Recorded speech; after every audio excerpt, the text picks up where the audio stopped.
Who knew after 20 years in real estate I'd have to make silly videos for Instagram and come out behind a tree? Stu, we need to do this stuff. Why can't I just door knock into open houses like I did in the old days? That doesn't work anymore. Okay, so it's because I'm sitting here behind a tree. Come use us for real estate.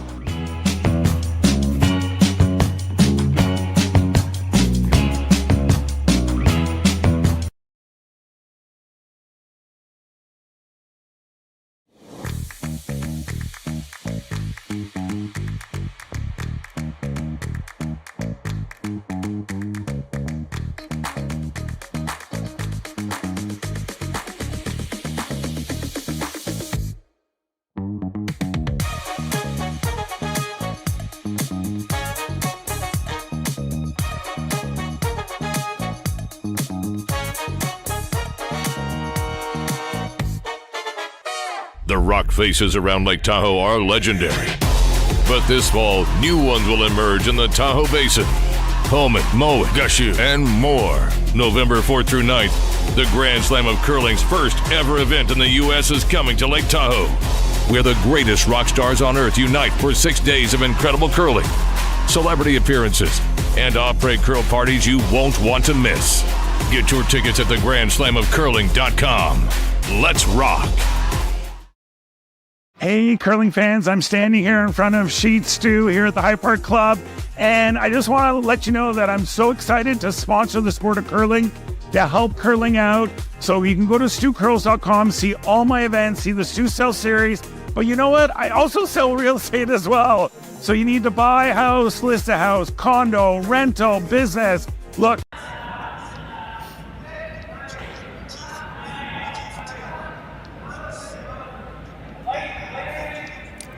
Hey, we made it for first rock. I know. That's pretty fun. Yeah. So here we are. Welcome. Good morning to everyone. Welcome to the 2025 Saville. Let me just get my bearings here and I'll do a proper intro. Oh, okay. So we're going to be not going yet. Okay. That's fine.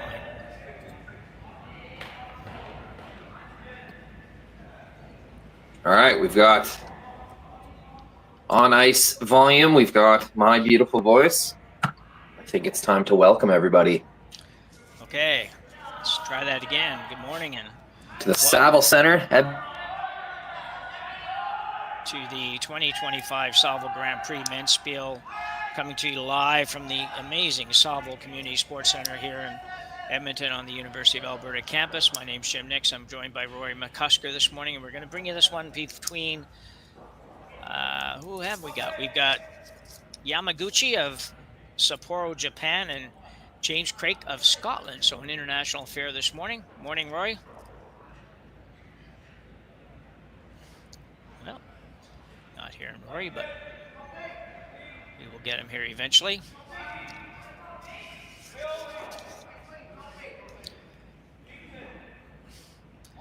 Just underway, first draw of the Bonspiel.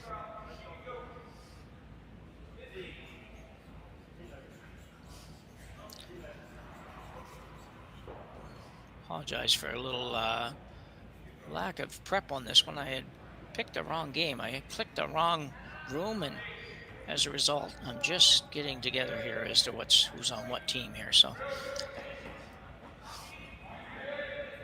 it's about the third time I think we've been at the Saville Center this year. It's an amazing facility, 10 sheets of ice, really, really good curling ice, lots of speed, lots of curl, and everybody enjoys being here. I think it's not quite year-round maybe, but it's pretty close to year-round facility.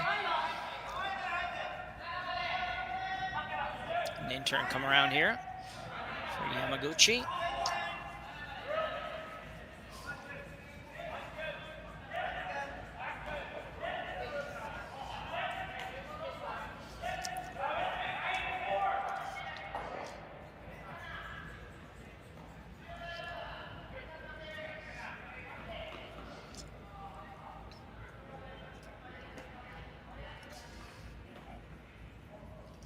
Craik now will try to follow that down. Very nice spot. Craik without hammer here in the first end. He did have practice and a draw to the button to determine hammer. And Yamaguchi picked that up.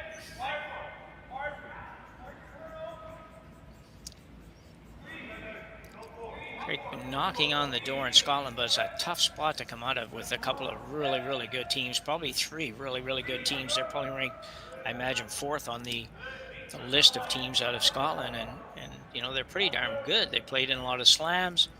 It's just hard to break them. Mowat and Ross White, and kind of combo at the top, and Cameron Bryce as well out of there. So it's just it's a battle.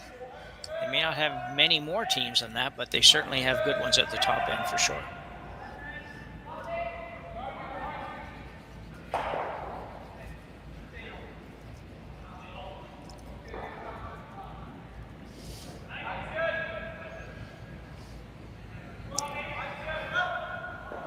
Open it up a little bit here for Yamaguchi after another straw by the Craik squad. Open up, like to roll to the corner. He gets it over there pretty good on one of those tweeners. Craig's got shot rock. He indicates shot rock, I think, or maybe not. Maybe he's just indicating which rock he'd like to guard.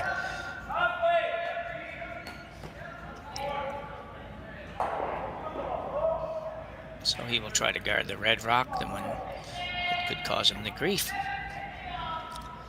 This is one of those ends that starts with these rocks and it very well might work its way towards a blank end here very quickly.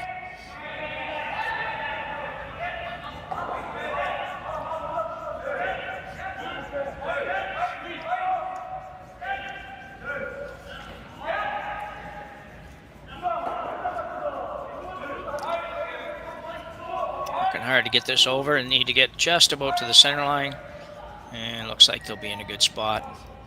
Yamaguchi probably going to have to run that again, although it is over curling somewhat. He may make a play on the back one.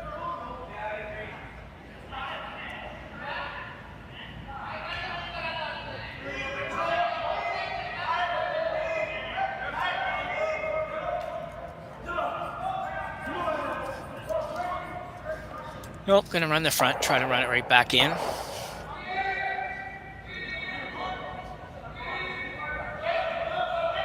Trying to make contact with the rocks in the rings.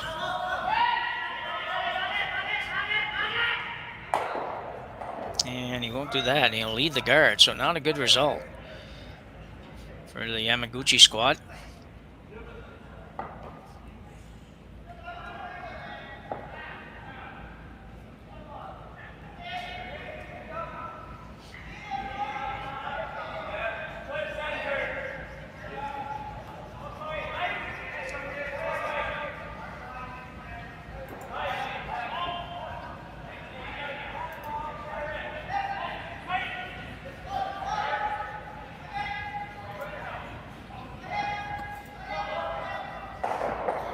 Hey, Jim, do you have Rory?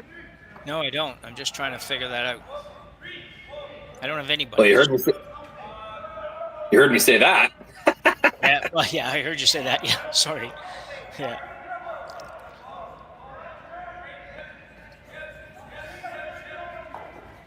You have video, Jim? I do, yeah. I'm Okay. talking way through here. I just didn't know if anybody was actually getting it or not. I gotcha.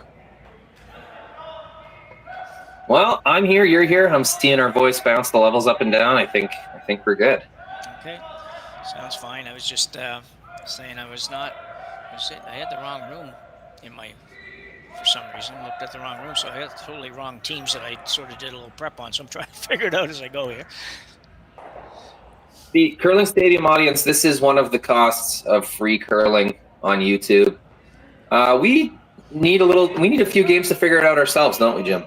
Yeah, it's sometimes a little difficult, and you guys on your side, on the production side, and you do both, but on the production side, do a great job with working us through it, because a couple of our guys have a pretty good handle on that kind of stuff, and some of us, like myself, really have no idea and most of the time can't figure out anything other than just how to talk. So hopefully we do that okay. That's all you're paid to do, Jim. Yeah. So that's all right. Yeah. So get a little bit of a messy first stand here, Roy. It thought it might open up, but it hasn't opened up yet. And Gucci looking to move a little bit around here. He does have hammer here in the first end. Yeah, it was 3 perfectly made freezes in a row to start the end off. So there's 2 guards up front. Someone was light, so there's an overlap, and then 3 rocks perfectly frozen. So when that happens, it takes a while to move things around. Pretty good shot. I'm not sure that's. Yamaguchi. He made it really good. I'm not sure it's that good though. No, I don't know either. So I was just telling the audience, Jim, my mother and I last year at the Grand Slam of Curling, we were talking with James Craik, and we kind of figured out that there's a common ancestor, maybe a second cousin type deal between James and I. We have common family in the Edson region of Scotland. So This is my cousin James, my good old cousin. It's kind of an interesting team. Like I was talking when I was talking through there, and like I said, I don't know who was getting what, but I was saying that this team is it's a tough challenge for them coming out of Scotland, because even though there might not be 100 teams, the teams at the top of there are really darn good, and they just haven't trouble breaking through. They've been around a lot for the last 3-4 years, playing some slams. They played in New Glasgow when we held the last slam, and actually it was interesting because we'll watch this come in first. A really good looking shot. If he curls enough, won't quite get there, but I'll tell you what, it's not a real good situation for Yamaguchi either here. He's got some red ones in there pretty good against him. Hammer's going to have to work magic to make anything more than a single point here. But James Craik, they traveled over here, and what they did, and they probably did it in other areas as well, is they offered up their cottage in Scotland as a house trade, and our one of our chairs on our committee said, well, we'll do that. So they went to Scotland for a couple of weeks, actually hung out with James and his family and at the cottage, and in the meantime he moved. Dave Hawley's his name. He moved out of his house and James' team moved in. Kind of a neat idea. Wow. Yeah. So looking that's at excellent. Yellow back. What's that? No, that's excellent. That's a great story. Yeah. Ooh, just missed a sweep call on that a little bit. I think should have been on a little bit sooner. Might have been down a little bit from what he thought for weight. Yeah, some first end freshness there is what I would say. Yeah.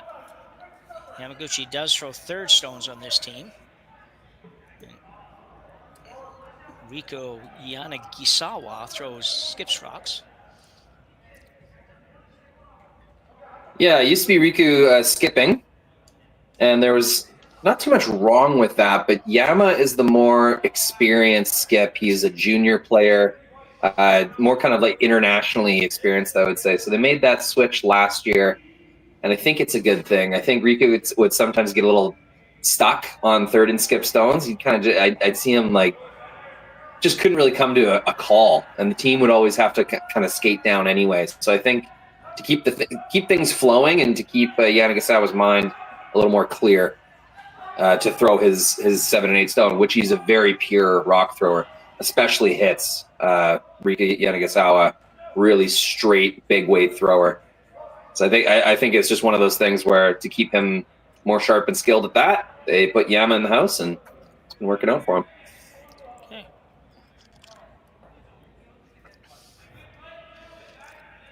So I think James Craik is probably just playing a straight guard here. I believe we've got the hammers wrong here. Oh, do we? No. My fault. All good.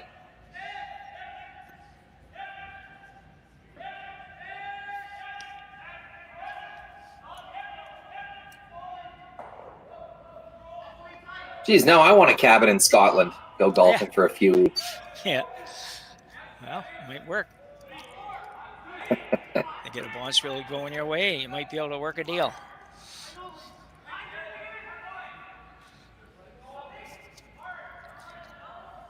This is going to work out. Just about going to curl too much, but it should be okay. A little rub helped him.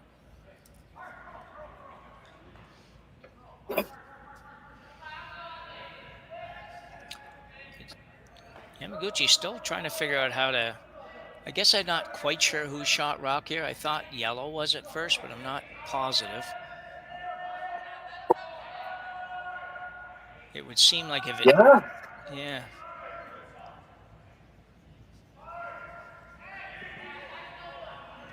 Take a look there. leaning red, but Yeah, it might be red by a smidge, yeah.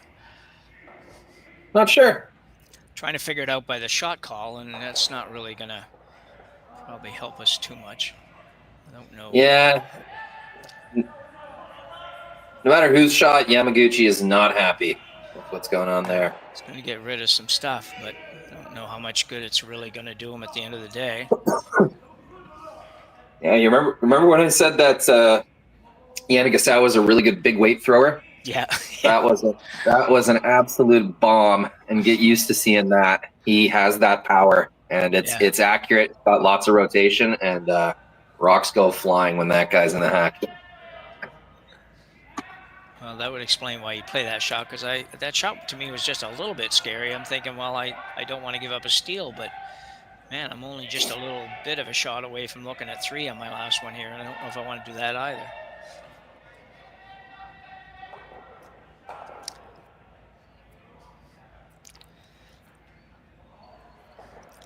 So a chance here to make this really tough for Yamaguchi to score. But you got to be a little careful with it.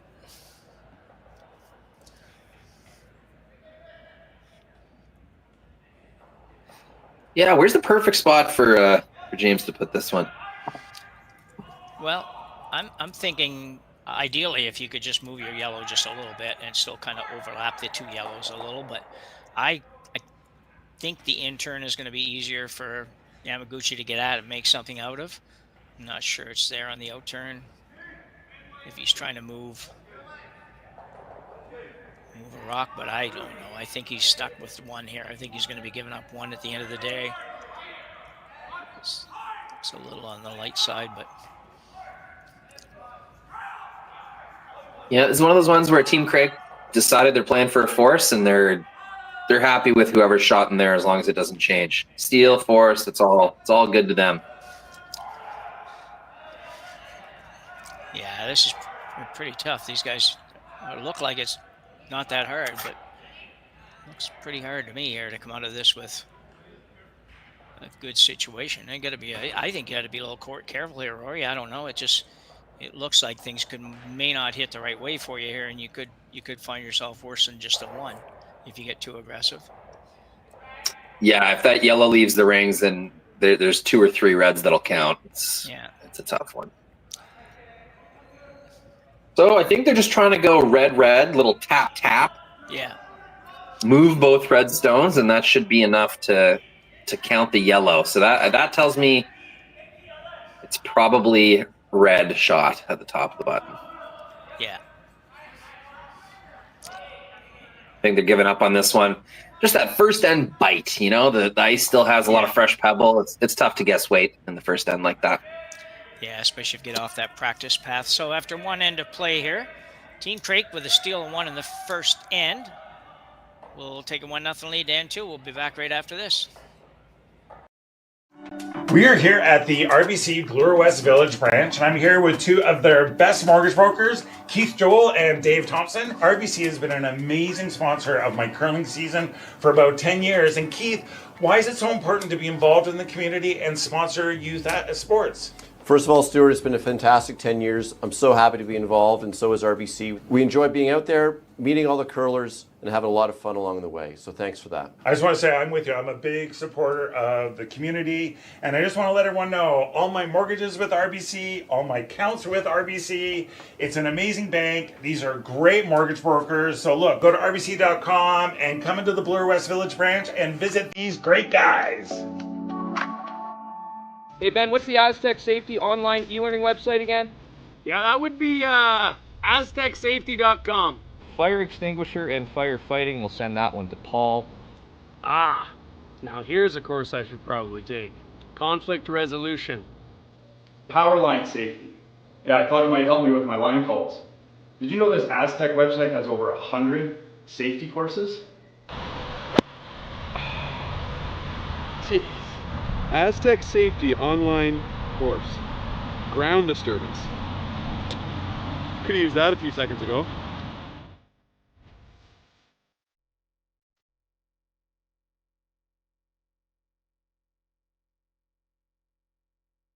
Live curling rocks. And this November, the best in the world are coming to Tahoe. Get your seats now at gsoctickets.com. But hurry, early bird pricing ends soon. Hey, all you curling fans sitting at home watching the Stu Sells Toronto Tankard here at StuCurls.com. Look, High Park's just down the road. We're here in the Junction. If you bring the map card with you, come to Caribou Gifts and start your Christmas shopping early and get some great gifts for the family. So back for end number 2. We're at the Saville Community Sports Center here in Edmonton for the Saville Grand Prix men's side of things. We have 20 teams playing for the championship here, and although they haven't posted a score yet, that's an interesting picture. Posted a score yet. We do know that Craik stole one in the first end.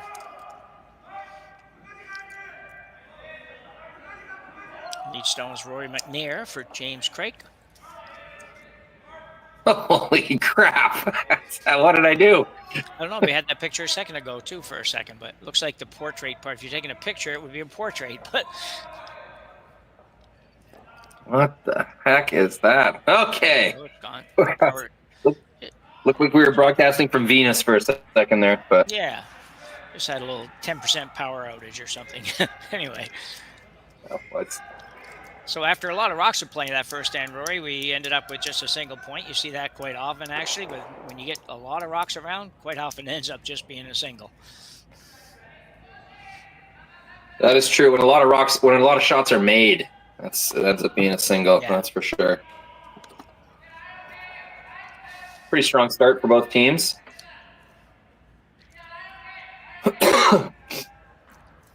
Can't expect Yamaguchi to miss that many run backs for the rest of the game. They are a very good run back, up and down, north-south kind of team.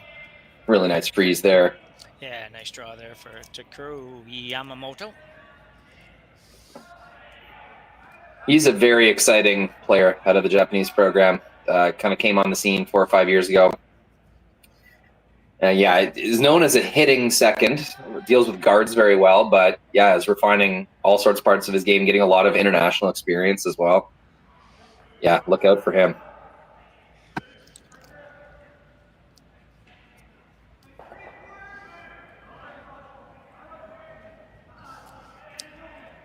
Second stone, Jake McDonald. Now that's a seriously Scottish name. I'm in Scottish country down where I live here. It's pretty much originally was a Scottish ship that landed here with the original persons coming over. So ship Hector. So it's very much a lot of McDonald's down here and a lot of McDonald's too. And you better get it right when you say it. One's Scottish, one's English, and they don't really like to be mixed up. I learned that. It took me a few years, but I learned that. Oh, that's fun. Yeah. Yeah, just looking at this. Probably going to open this up, I think, but trying to decide here.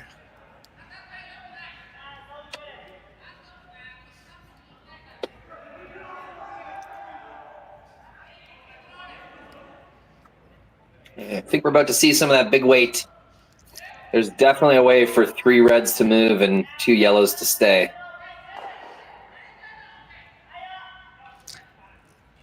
So Satoshi Koizumi, I'm not quite sure how to say that one. I'll have to look that up. Showing just a kind of just soft takeout weight or takeout weight. What's with that? I guess they want to leave their shooter. Yeah, I'm thinking up front somewhere.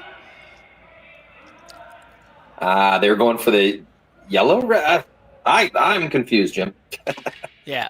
Not totally sure either. I thought maybe he was trying to go, I don't know why you would try to go red, actually, I thought maybe, but... There wasn't enough weight for that. And no, I know. Once they're on the guard, the sweepings gave up. They weren't trying to go yellow, red, yellow. Couldn't have done that. That wouldn't make any sense. Especially with that weight, you're just going to leave it all there guarded, and it's not going to be you. So it might have confused James Craik a little bit too. He was probably not what he was thinking he was going to end up playing here a minute ago.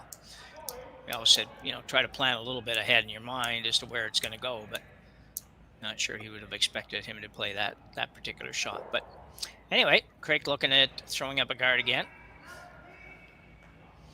Figured it worked pretty good the first end. Give it another go this end.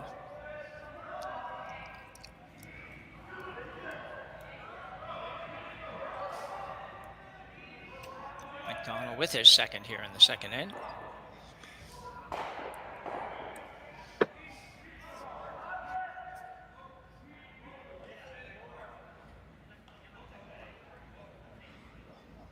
Definitely don't want this too deep. Kind of higher the better. Yeah. It's going to be an okay angle for him, but those are easy to hit and rearrange now. Not sure they quite have the angle to get the red going again. You'd have to get the top one pretty thin. And Yama, you can see by his calls, he wants to try and score here. He's not trying to blank the second end. No. This could be here. I'm not sure if he's even trying to make that, but yeah, right. Difficult, but it's possibly there, especially with the weight that this guy can throw.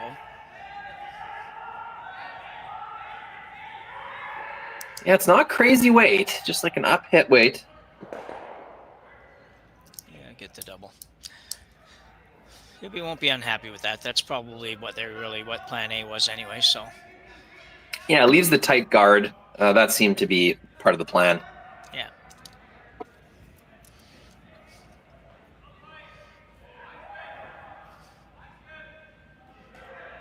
I have to pay attention here for the next few games. I have to do a presentation to the junior camp on Sunday on strategy, so I got to try to learn something over the next 2 days. Always interesting doing strategy talks with different levels of curlers because it's so different.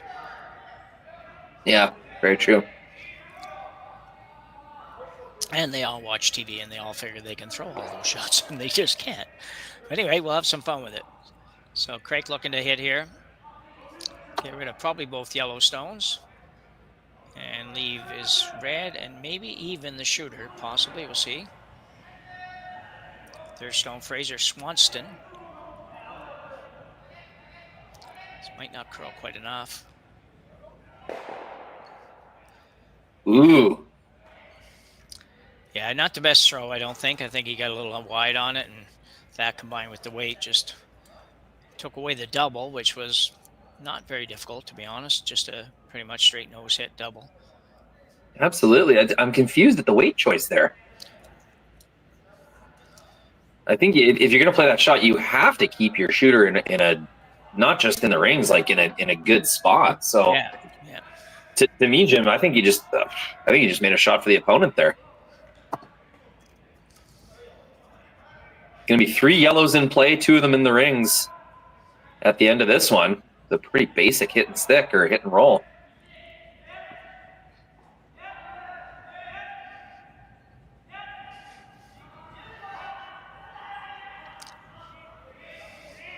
Yamaguchi, he's going back to the old hairstyle. I saw a picture of him in junior at the Kelowna Curling Club when I was there last year. He had the exact same blonde streak in his hair.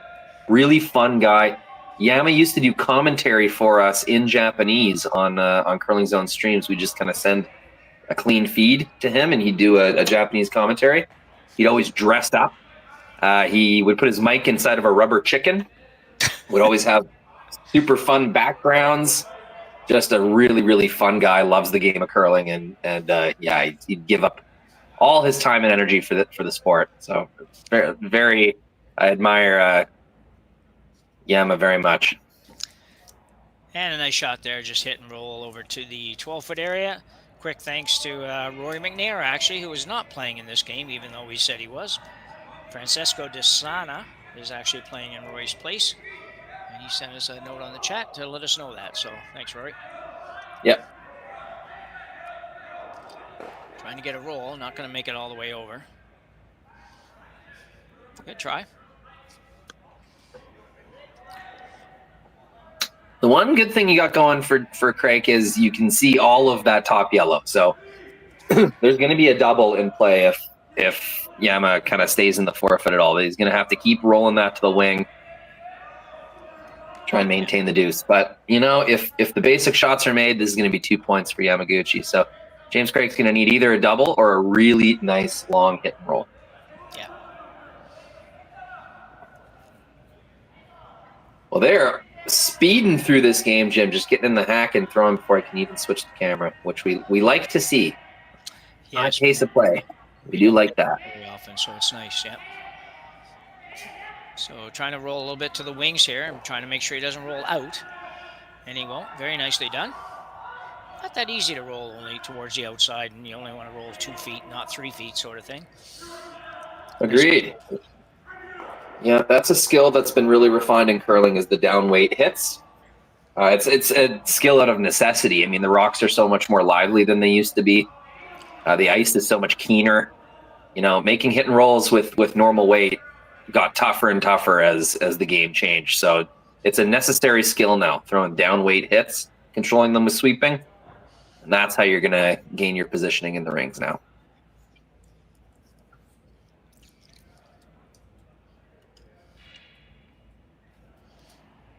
James Craik with his final rock here. Or not final rock, I guess. He's got first of 2 rocks here in the second end.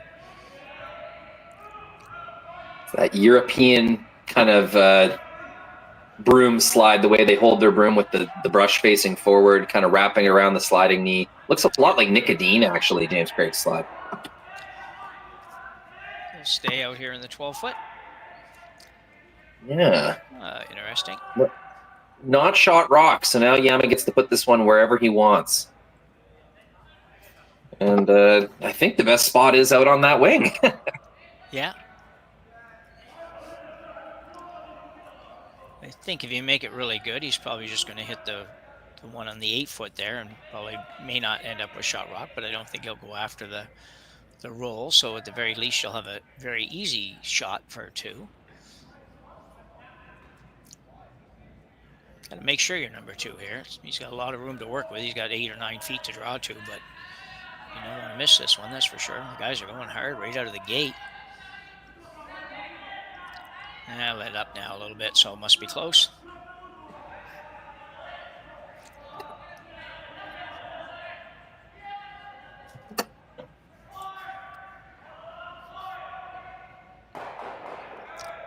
Very nice draw for second end here for Yamaguchi. Craig's looking to maybe make the double and roll. It did curl far enough, the yellow went far enough that it made this shot still possible.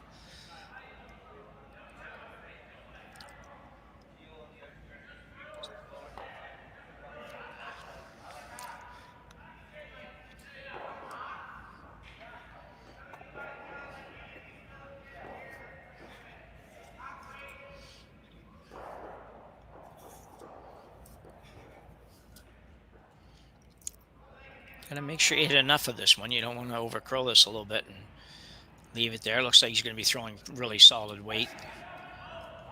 Ooh. Oh yeah, bit of a speed wobble. And you gotta stay on it. It's gotta go. Oh, he's got a ton of weight.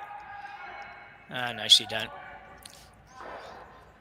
Good recovery and managed to make it. He could have hit a little bit thinner and would have maybe made the other shot, but that much weight, I don't know if that was really going to be in play very much anyway. So chance for 2 here in the second end for Yamaguchi.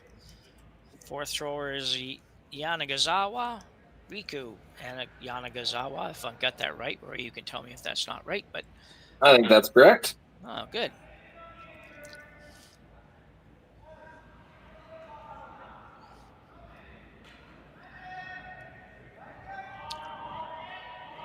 Nice, pretty smooth. Everybody's smooth these days, but still pretty smooth. Trying to make it move a little bit.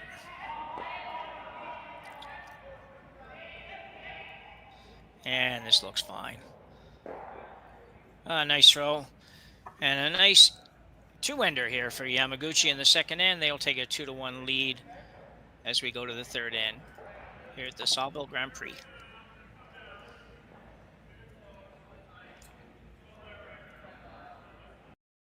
Developed over a decade in collaboration with the finest ice makers this side of the Atlantic, the Pebblehead PB5 is nothing short of a triumph of sophistication and craftsmanship. Weighing less than half its lumbering copper predecessors, yet boasting 10-fold their durability, the PB5 delivers perfect, consistent ice time after time.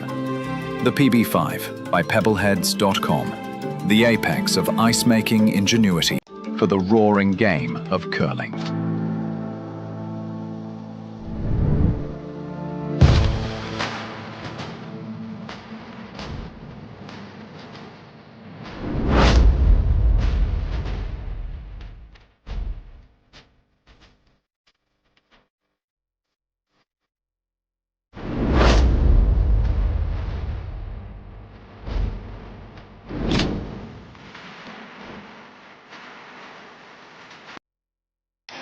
The 2025-2026 Grand Slam of Curling schedule is out, with big events happening all over Canada, like the Masters heading to London in September, the Tour Challenge from Nisku this October, the Canadian Open from Saskatoon in December, and the Players' Championship from Steinbeck coming in January. Early bird weekend and full event passes on sale now at gsoctickets.com. Let's rock!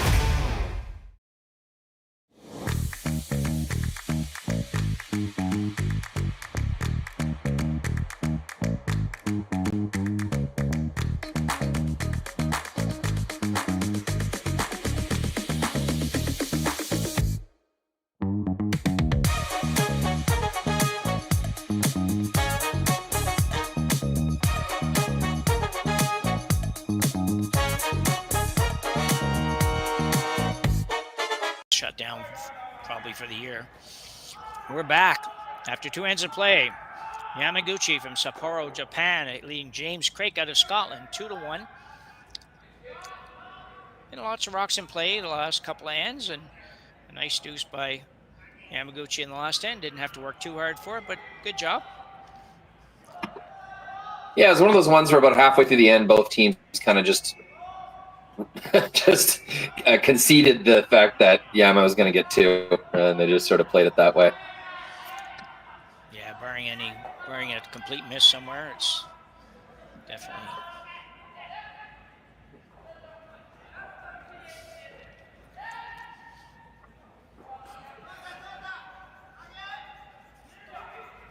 Oh, very nice draw here. Leadstone Takura Yamamoto.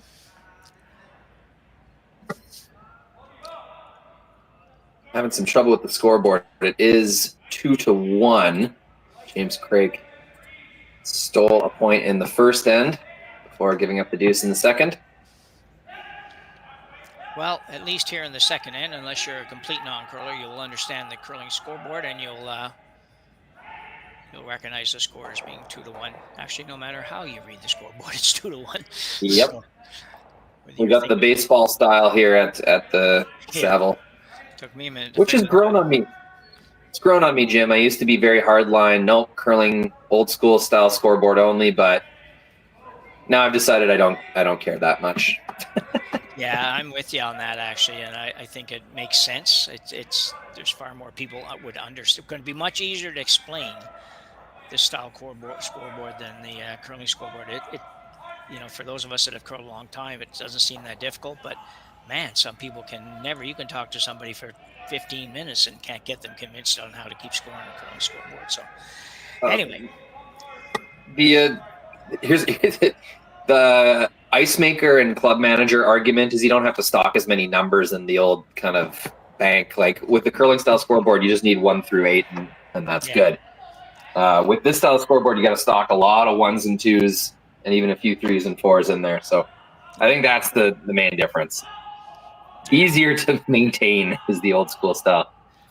So if you're building a $14 million curling club or something like that, you could save $122 by having this style scoreboard. Anyway, I mean, for a lot of these small town clubs, $144, that's a make or break amount of money. Listen, I know. Anyway, very nice shot there by the Yamaguchi squad. A little raised takeout on their own stop. James Craik now forced to run this front one back. He could get them all here if he wanted to get them all. Probably would like to keep this rock around, though, so he might not want to completely go for that. Yeah, some Canadian teams would draw around this, but when you're playing Scottish curlers, they see 2 rocks down the middle with none of theirs behind it. Those things are going away, guaranteed.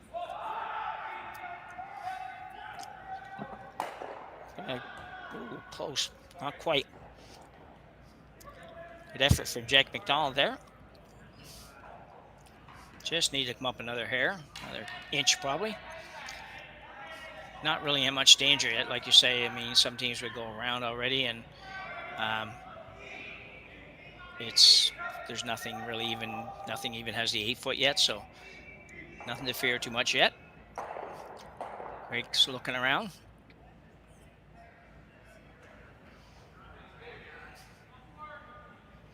Not too many 20-team bonspils in the country. You can have everybody play in every draw if you want. 10 sheets of ice would do that for you. So I think he's throwing a guard back up.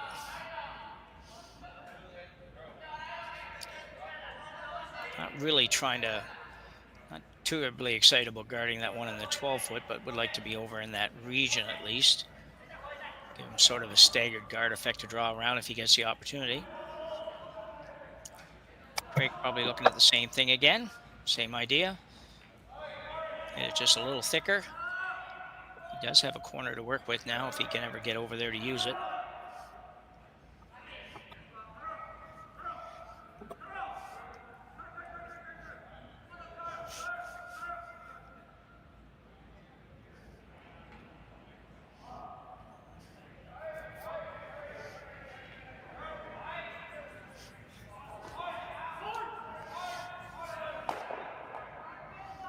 Pretty much the exact same shot as last time, just this one needed to curl another ½ inch instead of inch.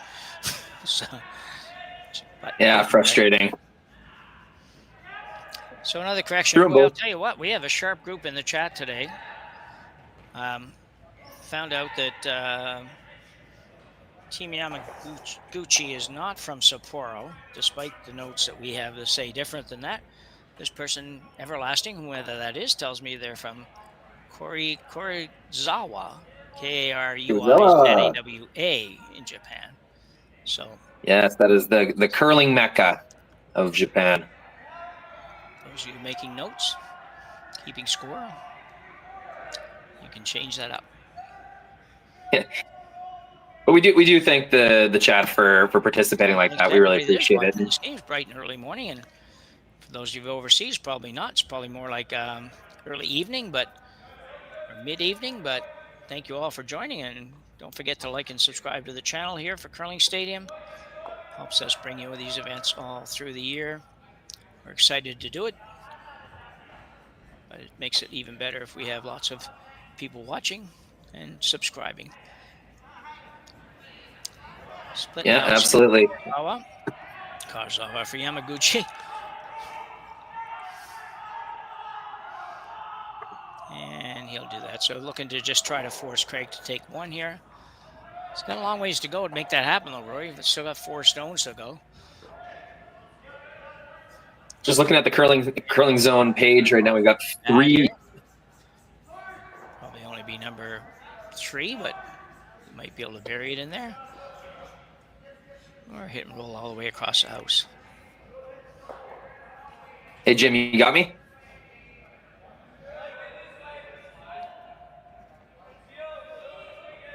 Test. Yeah. So Craik looking for probably trying to make the double here. Get a little roll towards the other.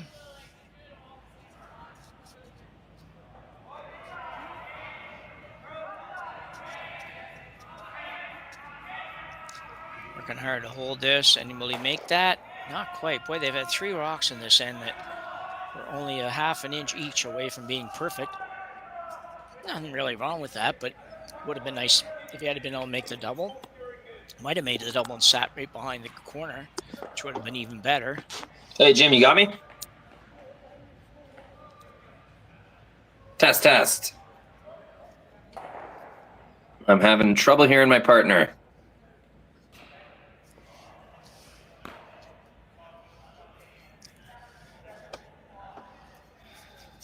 Thanks, Matt. A little bit. He might got a text from Matty Ring. The audience can hear me. Confirmed. When we do these Appreciate that, buddy.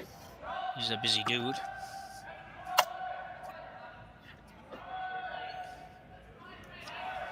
Matt Ring must be scouting his future opponents I had to ask him at his a next question. World He wanted Curling Tour to deal with it, so he'll event. be back later to do that. So Yamaguchi now playing the out-turn draw, just somewhere in the 8 foot over here. Trying to take a little bit of the corner away, it looks like, which might not really matter, but it's got to curl a long ways.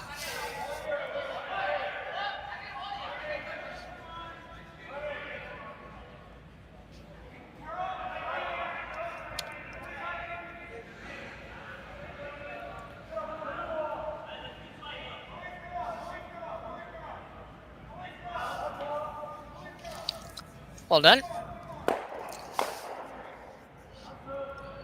Chance here, though. You might be able to make the double for sure now and roll in behind that corner, and all of a sudden you sit 2 and 3. If you ever could get a miss out of the Yamaguchi squad, chance to maybe get a multiple score here. Be throwing this with some heat as well. Obviously, throwing it hard enough to back it up a little bit even. The sweepers can probably do that for him. Fraser Swanston third for Team Craik. Throwing a big one. Trying to hold it. Not probably going to get the roll, but he might hang around. And he won't, but he does stay, so sitting number 3, number 4. Don't think that's going to help a lot, but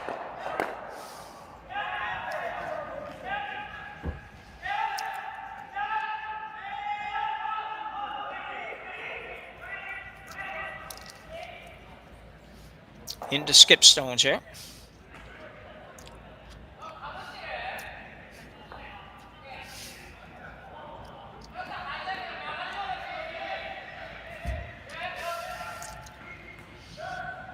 Running, doing a little bit of cleaning up here. Might be a little bit of, sometimes you get a little scratch mark from the slider.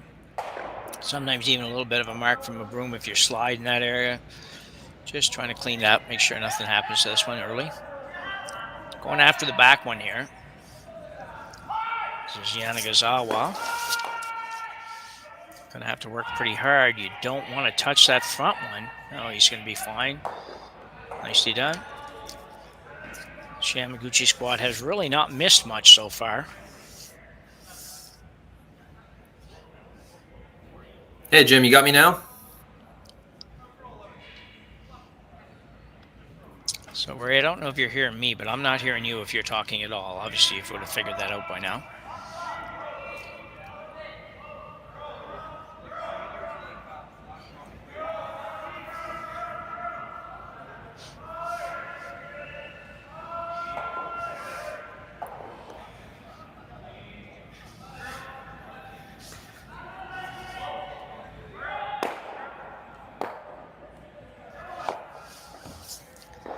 James Craik looking to make a double here. This is a big shot.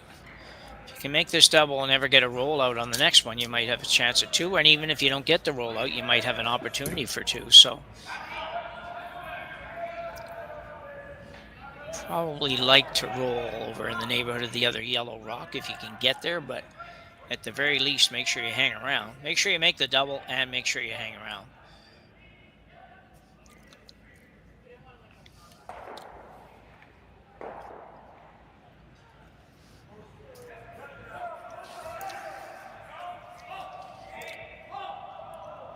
This must be close. He's got a little roll. That's about all he could get really for a roll. It's a great shot from James. So the Yamaguchi squad will look to roll a little bit to our right as we look at it. Doesn't have to roll very far. The double really, even if he sat right there, it's available, but you probably don't stay if you make it. So I think just a foot would be perfect. Probably enough that he can't really afford to go for that roll, or go for that double rather. Doesn't want to take a chance of going down 3-1. So right on the nose is perfect. Out turn hit. Just be nice control weight. Sweeper having a quick look. Going to split time. If you're not familiar, the time from the back line to the hog line can give you a good idea. Usually used on draws, but can give you a good idea where the weight is on any shot. And that's perfect, I think. Very well no done. double. They will not take James that. Craik probably can't afford to go after the double, so he will have to just hit and stay, take his single point here in the third end.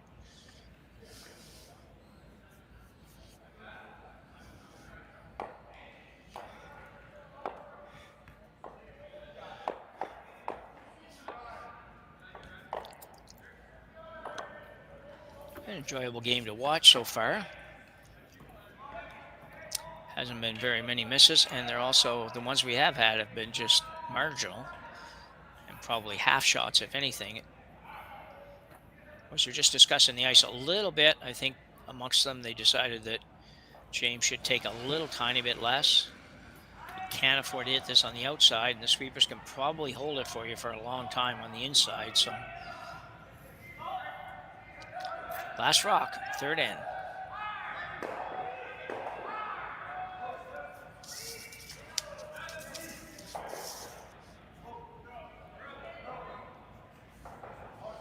It's got to curl. Got to curl a little more. They might not have moved it in far enough, and not a good shot for James Craik as he will give up a single here. Yamaguchi will take a 3-1 lead after 3 ends of play. Here at the 2025 Saville Grand Prix, brought to you on Curling Stadium. We'll be back right after the break.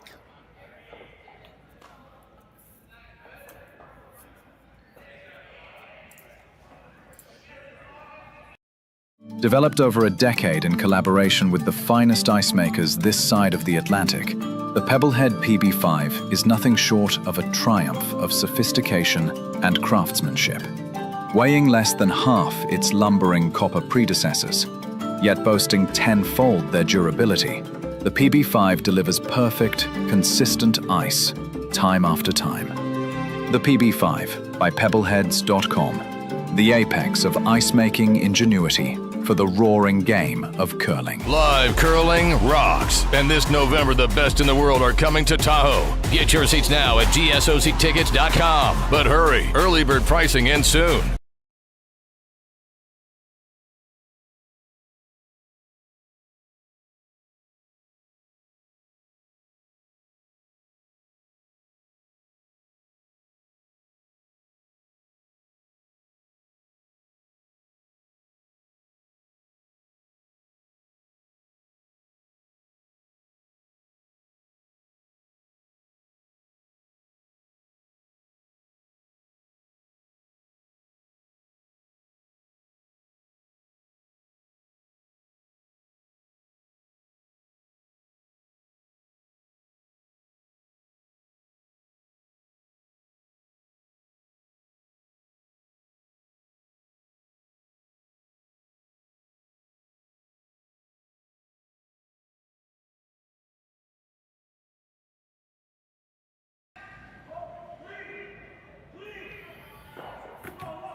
So we are back here for the start of end number 4.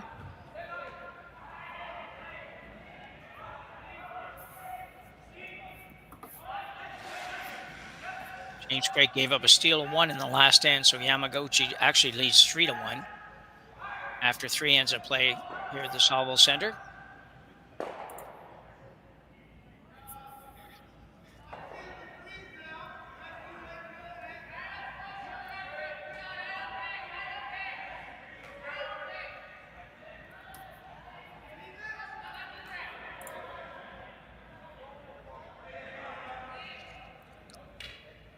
Yamaguchi goes to the house, now throwing up a guard.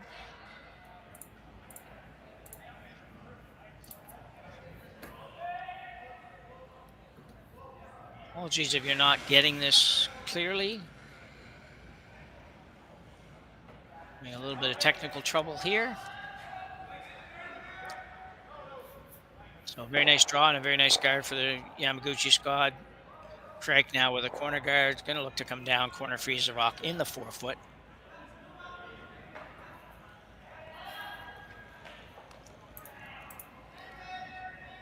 My name's Jim Nix, and I'm here with Rory McCusker. Having trouble finding each other right now, but we will get it figured out.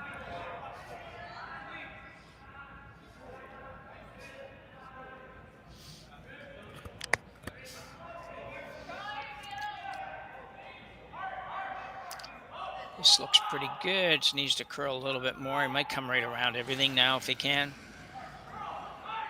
Tuck right in behind the yellow. Not exactly where they're going, but it worked out pretty good.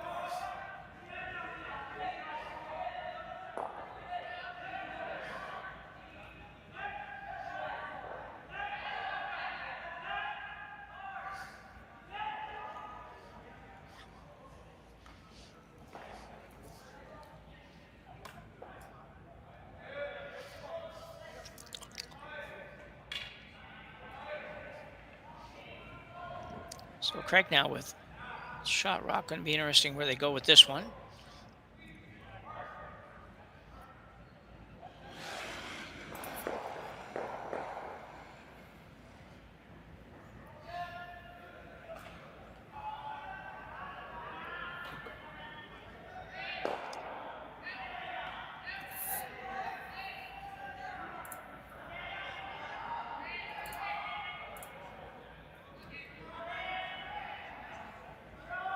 Coming right around to his zone.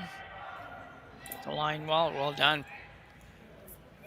Okay. I just booted Jim Nix from the commentary room. We'll see if he can re-enter, and that fixes the audio problems. I couldn't take interrupting each other anymore.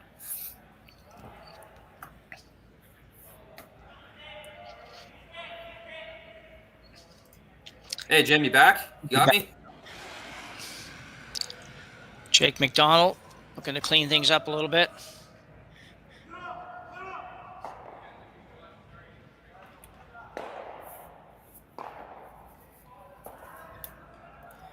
Jim, do you hear me?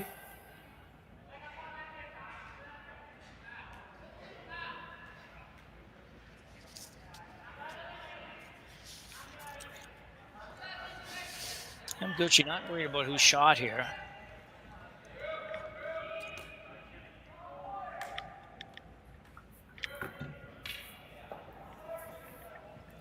Oh, little camera freeze.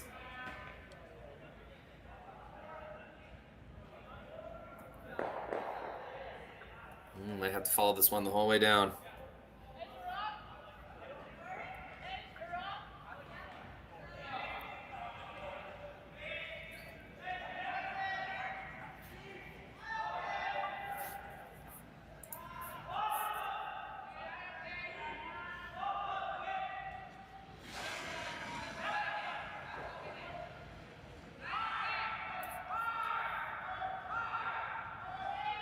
Ice has settled in really nice. Fourth end, fully broken down, but still holding up. See, the sweepers are really able to manipulate it with sweeping. Really got a lot of finish out of that one.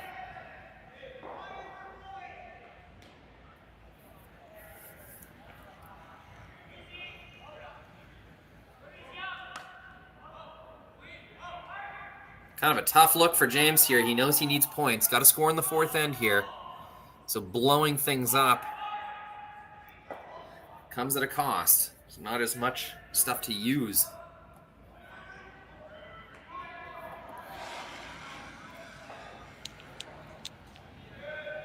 So even though it's your shot stone that might go flying here, it's a decision James thinks he has to make. Oh, just peeling, just single peel. Not sure if that was a missed run back or whether that was the call. Well, Rory,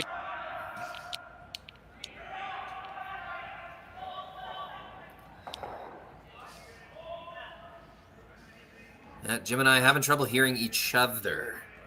Yeah, I don't know really what happened there. I didn't really touch anything, mostly because I'm usually afraid of touching anything. But, but we didn't have each other, and I don't have a feed on the YouTube on my end either. If that matters, Roy, I don't know if everybody else is getting it. I just have a black screen. On YouTube or on the video room, Jim? On YouTube, the link from our, like right from Curling Zone. Anyway, Like I'll our try to- commentary room? There's no video in your commentary room? No, I don't have any video in there, no. Okay, I do. But now you can hear me. I can hear you, yep. Yeah. And I That's can a bad see trade, everything though. nice on the laptop. I just don't have anything coming through on YouTube on the other machine. So anyway, for now, we have Yamaguchi with a couple of rocks in the house. Second, third shot, and a guard up. James Craik looking to open things up. I did learn a little bit over the last 10 minutes so from a friend of mine. I mentioned earlier the guy that stayed in Craik's cottage, and I'll give you a little bit of information on this team after that you may or may not know. I didn't know.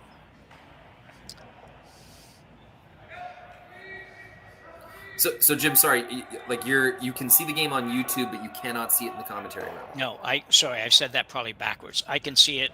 Just picked his own rock out. I can see it on our normal broadcast. Gotcha. I can see it fine, and I can hear you fine. Just when I look at my iPad, which is beside me, I don't have a visual of the game at all. It's just a black screen. So Jim, can you or can't you see now. the game that we're commentating right now? I can see it everywhere. Okay. Yeah. Okay. Sorry about that. No, don't worry about it. It's first game for us too. Yeah. We had to get everything translated. Jerry had a lot of work over the week getting cameras out of the Stu cells in Toronto, getting everything set up for Edmonton here. It's a lot of behind the scenes work. James Gordon, Jerry Gertz, John Benton, Curling Stadium and Stadium Sports Network crew. So it's the first game for us as well. So it takes a little bit to get everything perfect. Yeah, you don't realize how much it takes even for us to do this. It's a lot more than I would even think. I know last weekend we had as many as 15 games broadcast at the same time, so no surprise there was a bunch to do. So got the guard going up from Yamaguchi after Craik's just managed to take their own rock right off the button, and I would say now is in a bit of trouble for sure. Yeah, it's a good sign when you're up without hammer and you keep throwing guards. Usually a pretty good sign. Yeah. Unless, of course, you're desperately guarding for your life, but this is not one of those. No.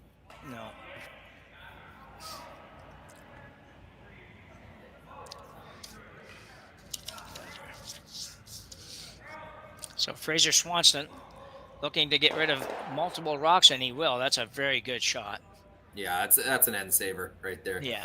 Team Craik needed one of those at some point, and they were kind of running out of rocks, so they were big shot. So what I found out real quick, won't take very long, is that James Craik, this team is a team that was provided to him, really, by Scottish Curling, and it's three guys that he didn't play with last year, but they decided that this is who we would play with this year. So yeah, kind of a interesting story.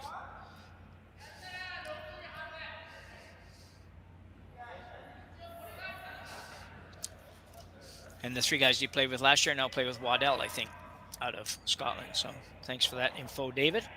Yeah.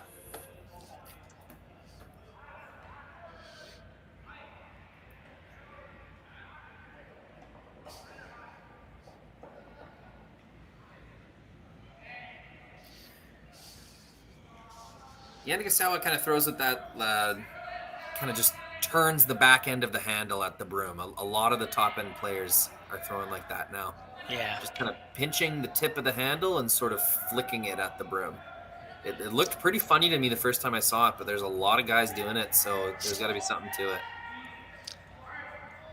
Yeah, it's interesting how stuff changes over the years. It's just exactly backwards of what we would have taught like 15, 20 years ago for sure. It would have been, stay away from back there. It's kind of get the hand near the hosel and up high and all that kind of stuff. It's totally different nowadays. But Craik with an opportunity. Sorry, Roy. No, I was just going to... Craik with a little bit of opportunity here to come around. Go ahead, Roy.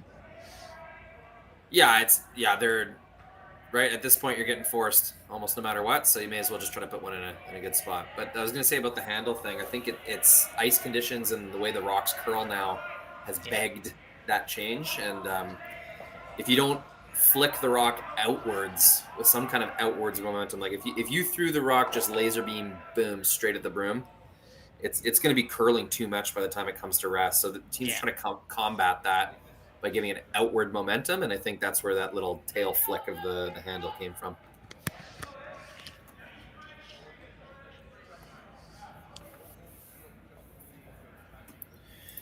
Yeah, we do have an active chat today. Love that.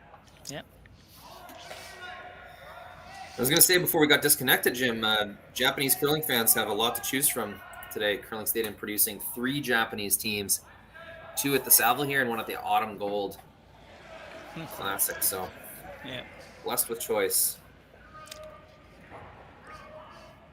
Yeah, it's not uncommon now to see bonspiels with 3 or 4 teams from Japan or 3 or 4 teams from Korea, particularly on the ladies' side in Korea.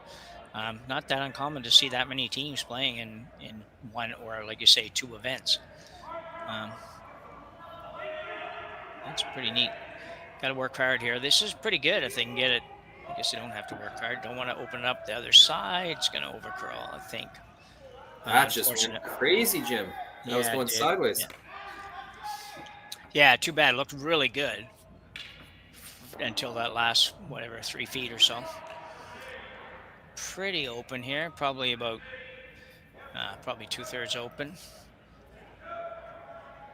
Karuizawa has thrown some really nice lightweight hits, and I expect that he won't have too much trouble with this.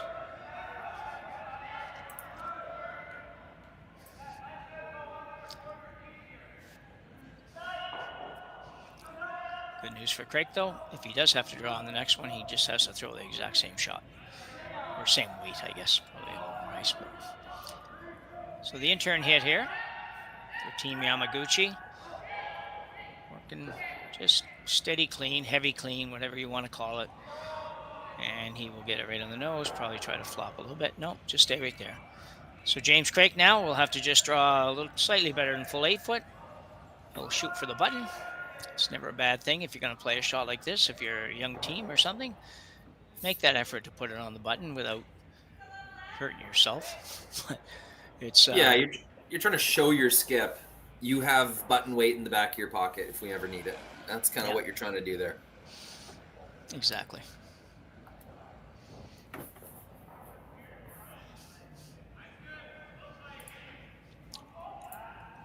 Craik now.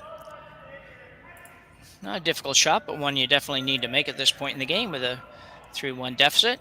Try to get this point, be back to 3-2 going into the 4th end break. Yeah, gotta have this one. Looks fine. Yeah, it looks pretty good. 4th end, usually that's the quickest the ice will get. Coming home, that second time coming home, pretty reliably can let your sweepers drag that one. A little of a camera freeze here. I think he's going to get it, though, Jim. I think, yeah. Let's see if our other camera's got anything better. Nope. A little bit of a networking log jam. Well, should we just go to the break and... I think we're going to assume he got it. All right.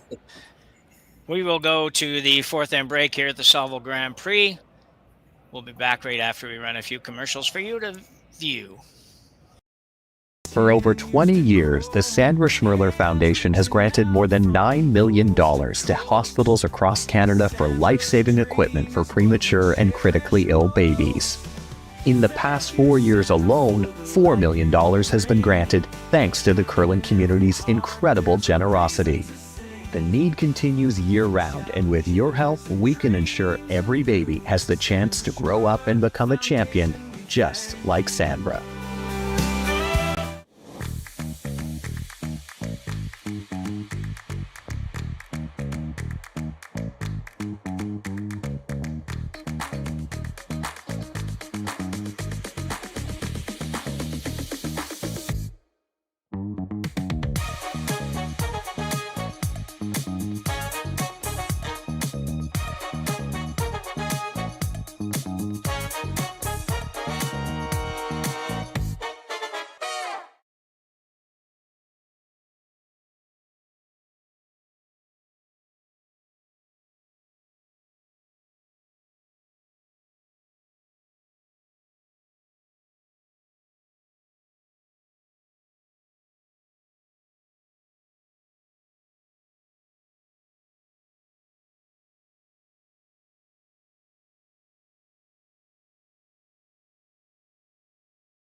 Welcome to the rockshop.net, the official store for the Grand Slam of curling.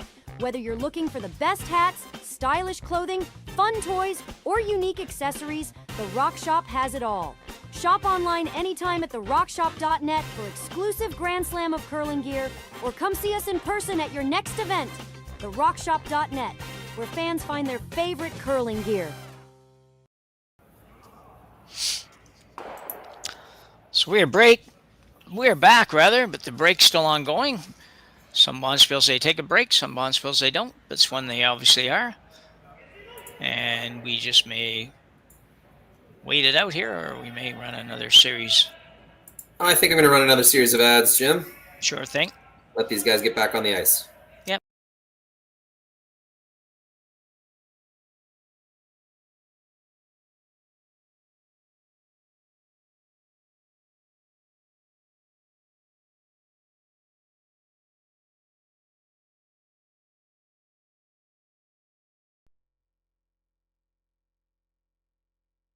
Hey Ben, what's the Aztec Safety online e-learning website again?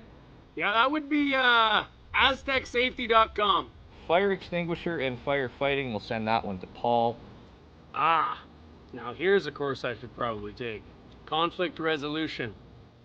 Power line safety. Yeah, I thought it might help me with my line calls. Did you know this Aztec website has over 100 safety courses? Jeez. Aztec Safety online course. Ground disturbance. Could have used that a few seconds ago.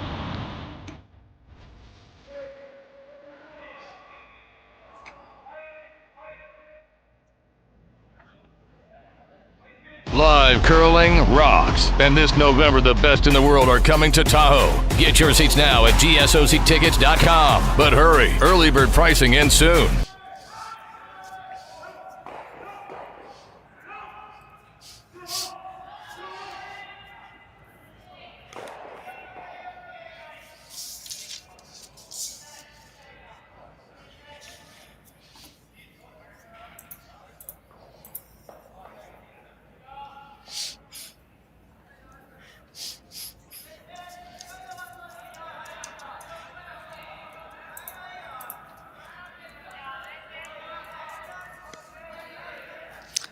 So halfway through opening draw action here at the Saville Grand Prix men's spiel at the Saville Community Sports Center here in Edmonton, Alberta, on the campus of the University of Alberta. We have James Craik versus Yamaguchi. Jim Nix with Rory McCusker bringing you this one. Nice tight score. I don't know for sure that Yamaguchi hasn't controlled this game pretty much so far, Rory, but it is close. Yeah, it's been down kind of the second stones and into third stones has been advantage Yama for sure. Craik has had the tougher shots. Other than that first end, it has been Team Craik chasing.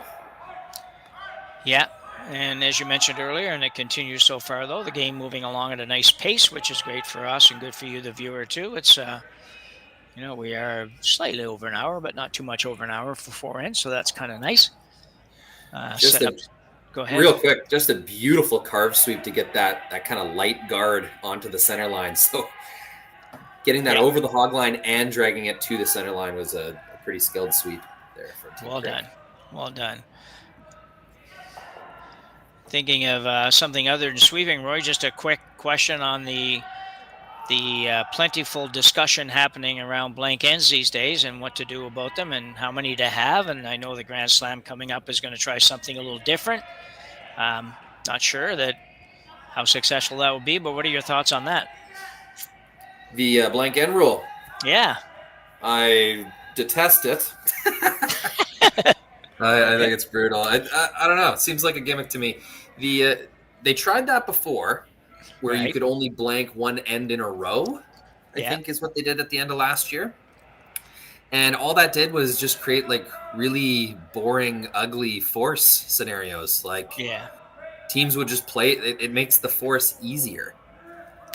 Like I think what they thought it would do is make teams play hyper aggressive and try to convert a bunch with hammer, but they're forgetting that giving up a steal is the number one thing they're trying to avoid. So that's goal number one in any end, unless you're down 3 or 4 or more. Yeah. So I don't think it was very well calculated, because it actually made the ends more boring, Jim. And I think limiting their blanks to 1 blank per game, well, that's just going to make the force ends just that much more boring, I think. We'll see what happens, but I don't know. I wouldn't call that an exciting rule change or development, in my opinion. Yeah, I don't know. I did see a little thing with Dunstone where they were, I think it might have been a podcast or something, where Dunstone, I asked Dunstone about it. Apparently, does he run the Best of the West spiel or something? I don't know. It appeared he did, but where they tried this one time last year, and the one view of it was they weren't unhappy with it, but that's one person. So I don't know. It's going to be interesting to see. I don't know what it'll do. It's going to be a bit confusing. It'll take teams a little while to figure it out, but they might figure it out really quickly. And like you say, might just say, well, you know what, we can just counter that by doing this, and it just doesn't really work.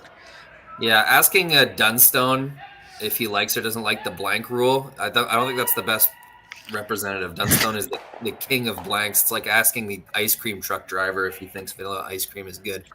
Yeah, now it was interesting. I will give him credit, because it was interesting, though, Rory. At least what I saw, the little clip I saw, was he wasn't that way. Like, he was very much in favor of something that would minimize the breaks, or the blanks rather. So sure, that was kind of interesting. I would have expected perhaps he'd be the other way too. But again, that was only I probably saw 45 seconds little chat on it or something, and that's all I've seen. So. Well, when you, if he's being honest, right? Like that's one thing. Like he could, like I could be right, and he blanks a lot of ends, or like they're really good at playing blank ends. But maybe that's why he recognizes that they're too good. Like, for example, there's a curling video game I play on my phone, and it's called Fly or Die Curling. There's a link on the Curling Zone webpage. It's really fun. If anyone wants to play kind of curling video game on their phone, check it out. The link is on the Curling Zone page. Anyways, they have not implemented the no tick rule yet in that game. And I am just wrecking people, ticking their center guards left, right, and center. If I have hammer, I'm ticking the shit out of their guards. Yeah. And I'm winning a lot doing that. But it's super cheap. Like, I mean, it's a video game, and I'm making 90% of my ticks. So I keep writing the developer, man, you got to get rid of this tick thing. Like, so I'm the number one perpetrator, but I'm also in favor of them getting rid of it. So it could be a situation like that. Yeah. Yeah, that makes sense. I mean, you can be at whatever level. You can be, using a rule that really works for you, but you still accept the fact that rule shouldn't be there or something, right? So, anyway, we'll see. It's coming up. I don't know. It must be next weekend probably, and we'll have to check out a couple of games and see how it works out. So, to give some credit, Jim, I do like how the Grand Slams are embracing this culture of like fun, differences, like different rules, different stuff. Like even when the Grand Slam was a Sportsnet property, they experimented with tons of things. I mean, we like the 5 rock rule, right? That was a Grand Slam testing ground thing. Yeah. Where for a full season before World Curling adopted 5 rock rule, the Grand Slams were 5 rock rule. And so that was a nice little petri dish, and everyone was able to see, hey, this is creating some really fun ends. Yeah. And then it was adopted. There were some misses as well from the Grand Slam. They tried one in Winnipeg where you got 2 points if your rock ended up on the button at the end of the end. That was a bit of a wonky one. Yeah.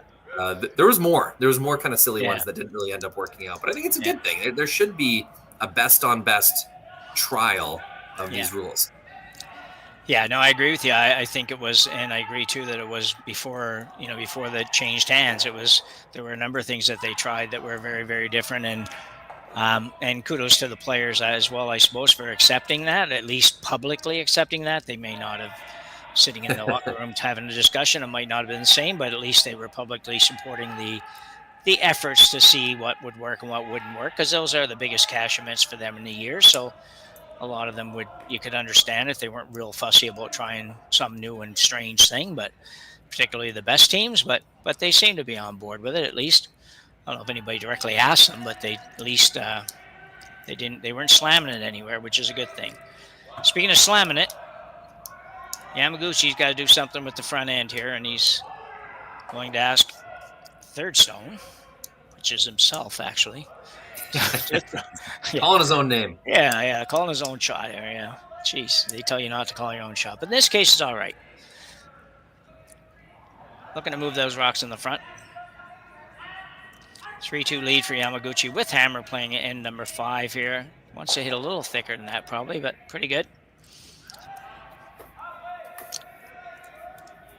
Craik looking to guard again. Those rocks are probably, they're staggered a little bit, but you know, if you can get to the left-hand side of that with an in-turn, you can drag that into the red one for sure. So you got to be a little careful where you put this guard here. You might miss it if you hit it on the other side, if Yamaguchi were to try to run the yellows from the right-hand side as we look at it. But guard going up here anyway for Craik. He's down 3-2 without Hammer, and he's got a rock on the button. So if he can survive 3 or 4 more shots, he might be able to get out of here with a single. Yeah, the angles on those yellows, I don't even know if it matters what the score is. You can't really do much with those. I think guard's the only play. And I'm working hard here. Got to get it over a little more yet. Certainly not lack of effort. Well done. That's a great distance curl sweep. That is, yeah. Really, really good technique. Yeah, you can see a little red in the face. He put everything he had into that, and you pretty much had to.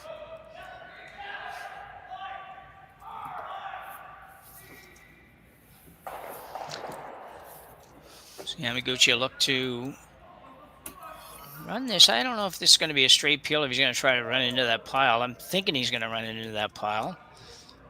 I think if you can run the red almost straight back, you can maybe drag the yellow over and get rid of the back red. So might be giving that a go. Certainly has the ice for that.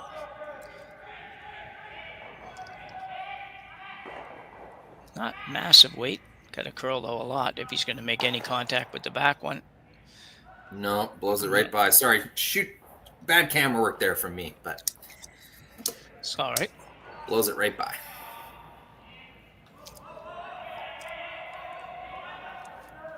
So Craik now with just 2 more to come.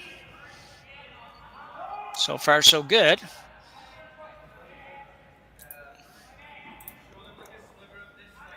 Yamaguchi doesn't have a lot to work with if he doesn't have a good chance to get there, but he might be able to run the yellow that's on the right as we look at it. It's a long ways, I suppose, but if he ever came to whether or not he could do it, he might be able to run that back in there and score a bunch. Yeah, I don't know if it's there to stick, but you can see a bit of the red for sure. That overlap on those yellows is troublesome for Yamaguchi. If only they were touching, you'd definitely be able to drag it back. I'm not sure that back yellow touches the red anymore, though, with that if there is a drag effect. All right. I don't know if we'll get to look at it, but my nickel would be you can do it, so. Not going any higher than that, but I can go to the nickel. So intern guard coming for James Craik. Boys did a good job of getting that last one in the right spot. Got to be careful. This one might over curl. No, he's light enough. He's okay. And should be pretty good. Right about there is perfect. Nicely done. Man, his rock's just that last foot or foot and a half just definitely turned 90 degrees. So worked out okay, but Yamaguchi now asking 4th rock thrower Karuizawa to maybe come down, touch the top yellow, split the top yellow in your shooter, and maybe move the back yellow up a little bit. And if nothing else, you'd certainly open up maybe some other opportunities to get rid of shot rock. Now, James Craik will have something to say about that too, but no, looks like he's going to go with the peel again. And you can see where he's trying to hit it. Just a little bit on the left side. Has to hit it there to get rid of it. To get rid of the double, never mind the back rock.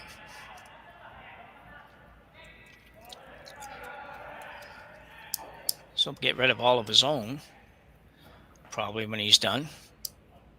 Yeah, it's kind of a risk-free play because, I mean, getting rid of this guard is almost good enough. Just making things move in the house is a bit of a bonus. So free crack.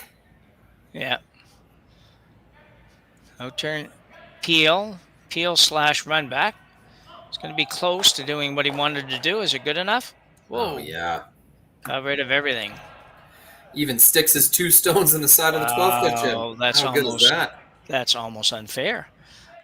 almost good enough. Yeah, Making another things look, move in yeah. the house is a bit of a bonus. So free crack. Nice throw. Yeah. Some weight, easy out of the hand. No turn. Never Peel. really a doubt on this Peel one. / run back. It's going to be close to Get doing that what he drag wanted that to you're do. Is it talking good about. enough? Whoa, Hits it no. just in the perfect spot to send them both right where he wanted to. That's right. I got a nickel in the bank and we're good. Well, this is a tough call now for Craik. Down 1 already. Yeah. And where do you go here? What are you doing here, Roy? Are you going around the center guard? Do you have the nerve to do that, or do you? Well, it just depends how. Well, he knows this Yamaguchi team is going to make a run back more times than not. So even hiding one behind that yellow guard isn't so good. You're almost setting them up for 3. I think the better play, and I think this is what James is thinking, is let's just try to score a bunch in the 6th. Or we're going to give him. Let's make his shot for 2 slightly difficult, and even if he gets 2, so we'll be down 3 in the 6th end. We'll try to score our 2 or 3 there. Yeah. So I think that's the thought process here. Yeah. You could come around that corner as well, loop it around just what he just said now. And if you could put it in the right spot, you might make the 2 more difficult, but you're probably not going to make the 2 impossible. So if that's the case, you might as well take the little safer route and play the hit and hope to hang around there a little bit, make the takeout a little more delicate and a little touchier for Yamaguchi.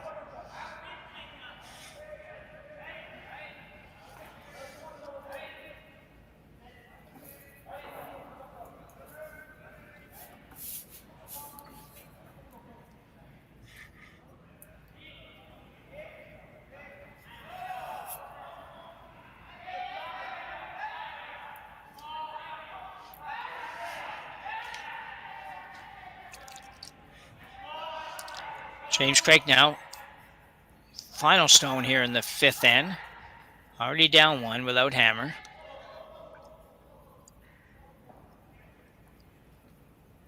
Let's wait. A little outside push.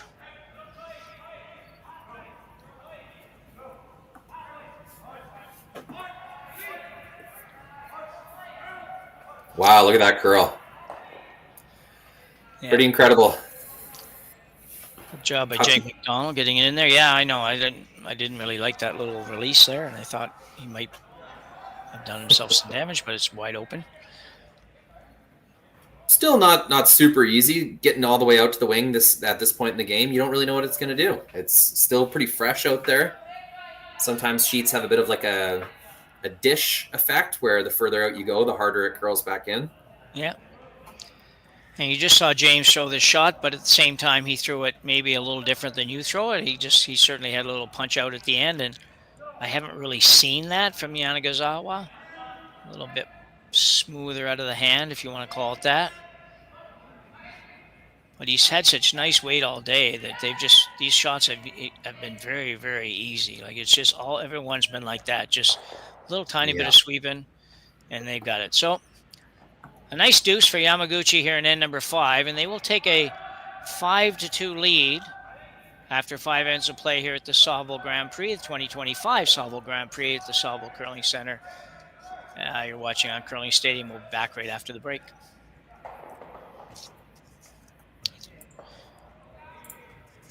Makes all that.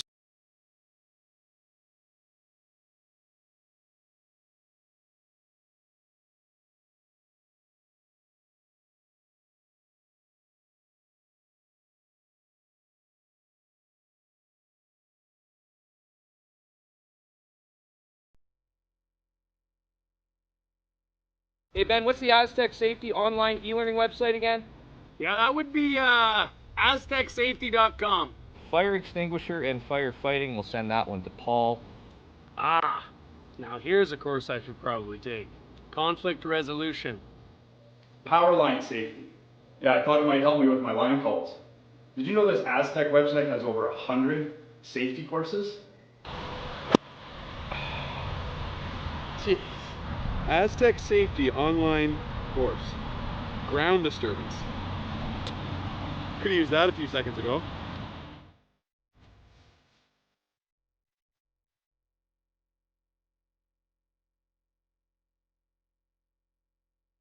Live curling rocks. And this November, the best in the world are coming to Tahoe. Get your seats now at gsoctickets.com. But hurry, early bird pricing ends soon.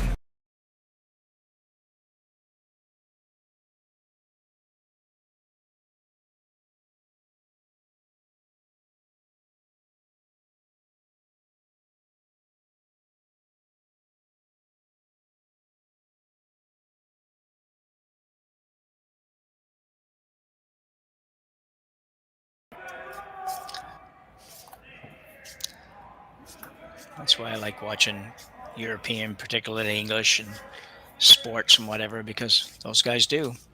Back for end number 6. James Craik with some work to do now, Rory. It's down 3 playing 6 with hammer, but he's got gonna be tough to claw his way back here. Yeah, it's down 3, 6th end. At least the writing's on the wall. Everyone knows what's about to happen. So James is going to put the game on the line this end. Do everything he can to score at least 2 points. Yeah.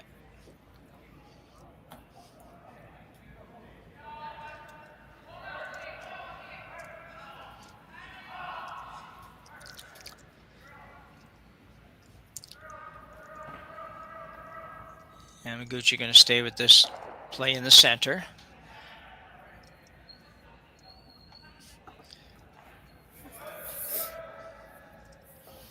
Yeah, center-ish.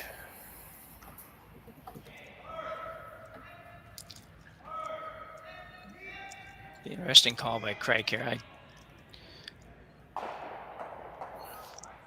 I think I'm on his first one. Yeah, go ahead. Saw some opportunity and decided to double up the guard on that kind of 4-foot line. Pretty interesting. Considered playing the open stone, but knows he has to use this free guard zone. It's a smart move. Yeah, I was gritting my teeth a little bit there when you looked like you might play the hit there. I thought you can't do that. So we got Francisco de Zana replacing Rory McNair in this game with his second stone here in the 6th end. I don't know if Francisco's playing this whole bonspiel or if it's just a 5-player rotation type thing and they're all here, but probably not, since they wouldn't probably bring 5 players over all the way from Scotland for one event, but they might be playing a couple. So the corner guard up, so he's got a little something to work with. Now you got to figure out how to use them.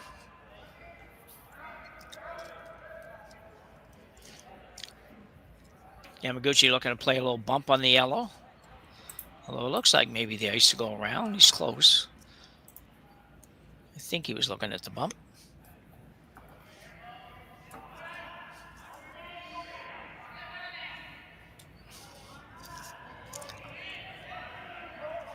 Second stone is Takeru Yamamoto.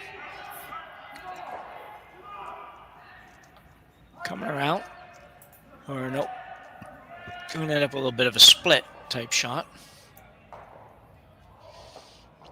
I don't know about that one. That didn't really do a ton for him. Craik looking at a hit and roll behind the corner. He could also hit it pretty close to the nose, leave his rock in a pretty good spot. Probably would have to see Yamaguchi do something with it, which might open up draws. Those rocks have to move at some point. It's pretty tempting to move them right now, even if it's just a nose tap. That's what I mean, yeah. Rocks behind the tee line. Yeah. You're going to try to use the corner guard, though, Jim? Yeah.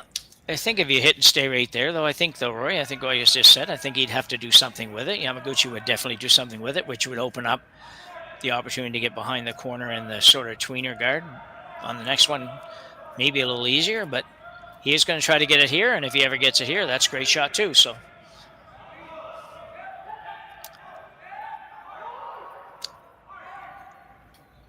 going to be close, I'll tell you that. Doesn't roll too far. And back in. It's pretty good. Really good, yeah. See that 6-foot roll there. Yeah, tough one. Tough to get the right weight line combination too. So Yamaguchi will peel the corner now. He'll make a little bit of effort of picking the one off the house, but mainly get rid of the corner.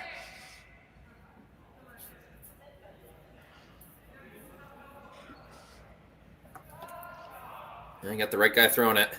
I watched him make run back after run back, and where was that? The Pan Continental last year. Yeah. This is Koizum, I think. I don't think I gave him credit for the last shot. Probably thought it was too hard to say. No, that's Yamamoto. So I've got these players backwards. Okay.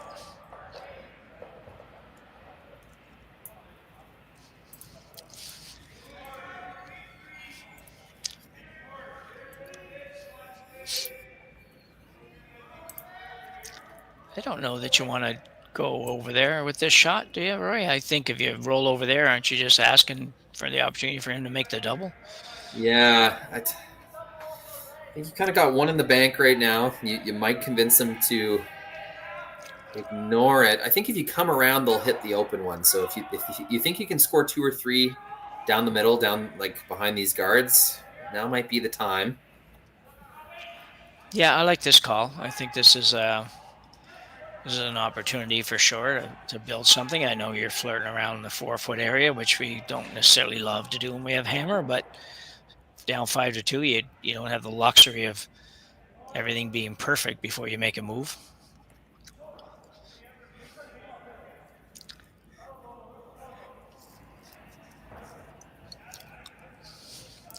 Jake McDonald now.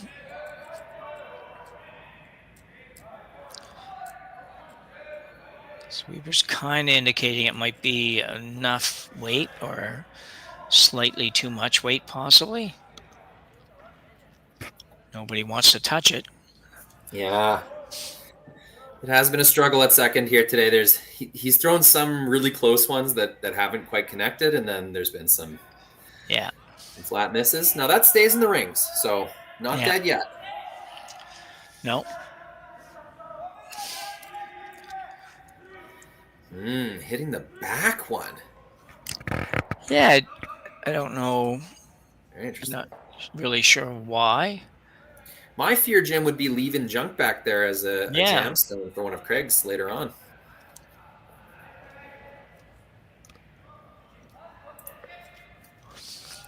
I guess if he plays I don't know. If he plays the one that's hot, the high one, you're not really thinking double or anything like that,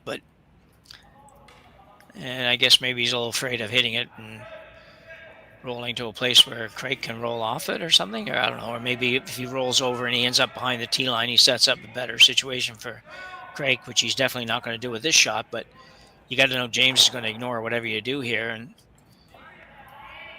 come right around, I think. But we'll see. Yamaguchi.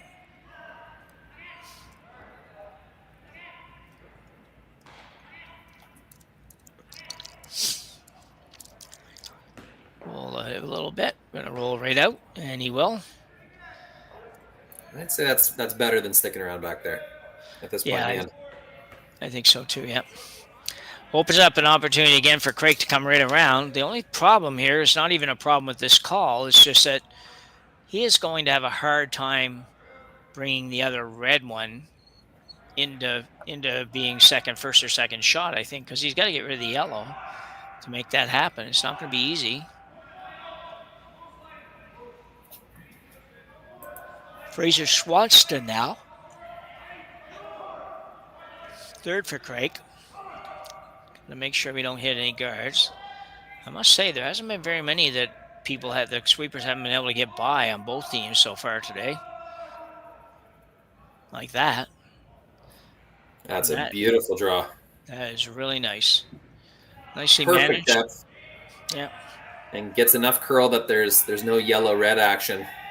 So now the risk of kind of setting up a double or leaving James the opportunity to get rid of the yellow in the top 12 is back. And is this draw ice I'm seeing? I can't believe he would it? I know, I'm thinking that too, but... Well, here's where the thinking may be coming from. He's hitting that outside one is just going to give Team Craik a free crack at getting into the 4-foot behind those guards again. Yeah. So you're going to be facing 2 behind the guards anyway. So, you may as well beat them there. And as long as you're not setting up a double on that yellow, the risk is not that great. No, true enough.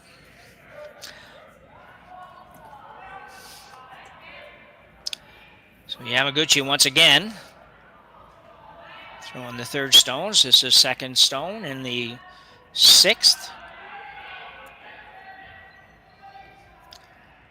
Trying to freeze to the red. Tell you what, he's going to be super close if they get it there. Pretty close. Could have been a little bit better. They had an opportunity to make that a little bit better. Well, that's really lucky, Jim. If they're just a little bit lighter, they're ticking off of that yellow and setting up a crotch double, and then they're in huge trouble. So yeah, really nice sweep to even just get it there.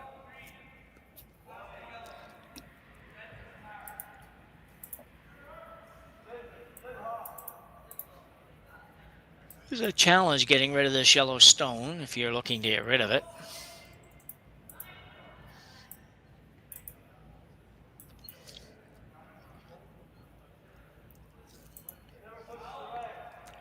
I don't know. I don't know that I'm loving this query. I'm not quite sure what you're going to end up with. You might just end up with Yamaguchi having a much easier access to that rock in the 4-foot.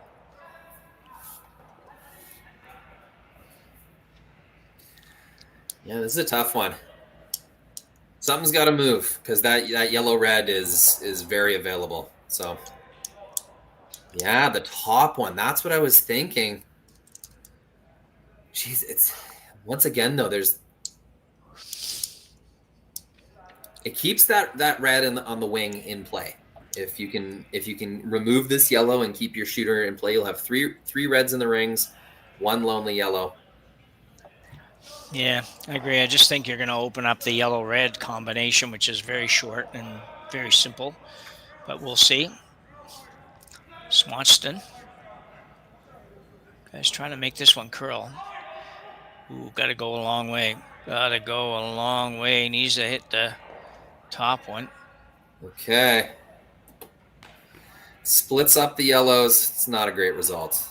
No. The killer on that one, Jim, is your shooter left the rings. Yeah. Yeah, in some trouble here because now the red's accessible on either side. I just didn't love that shot. I don't know for sure. I thought they might just come right around again. Same thrower.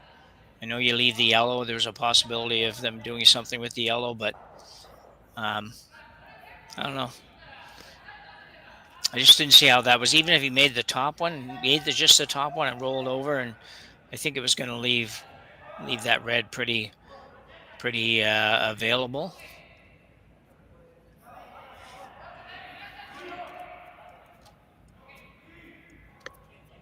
Oh. Cameras are on pause.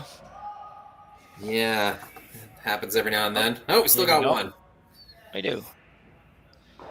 Well, we're about to find out what they're doing. I think it's that short run back down the middle. Yeah. Oh, they're going with the intern. Going around the guard. Playing the slightly tougher one, actually, for the better result. So curling pretty good. Yes, it is. And bam, it will get rid, but oh, may have set up a thin double. Pretty. Oh, definitely there. No gimme, but definitely there. Probably has to play that actually now. I don't know if you can wait one more shot.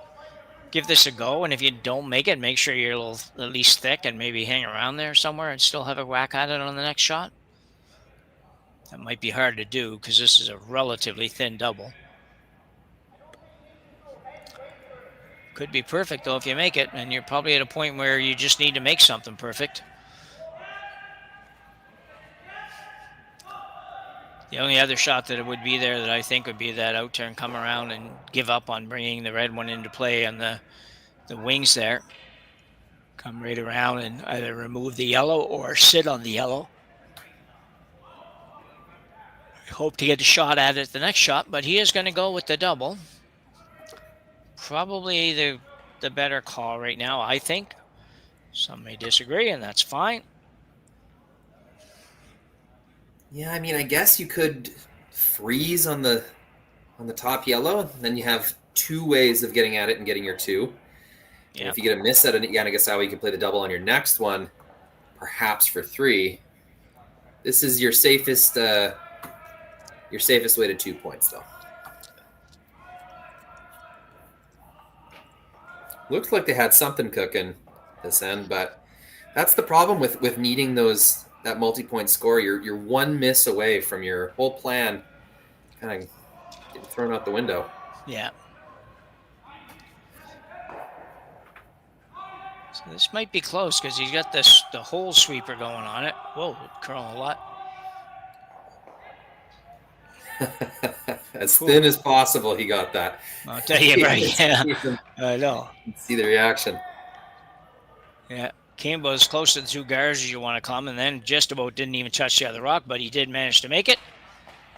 So as a result, that's about the best he could hope for, to be honest. They could have buried it behind, but it wouldn't have mattered. The other one's wide open. They were just going to hit that instead. So, hey, well done. Got a really good chance at his deuce. Just basically should have an open hit for the 2. Or almost open hit. This one could roll a little bit behind the guard, but certainly accessible.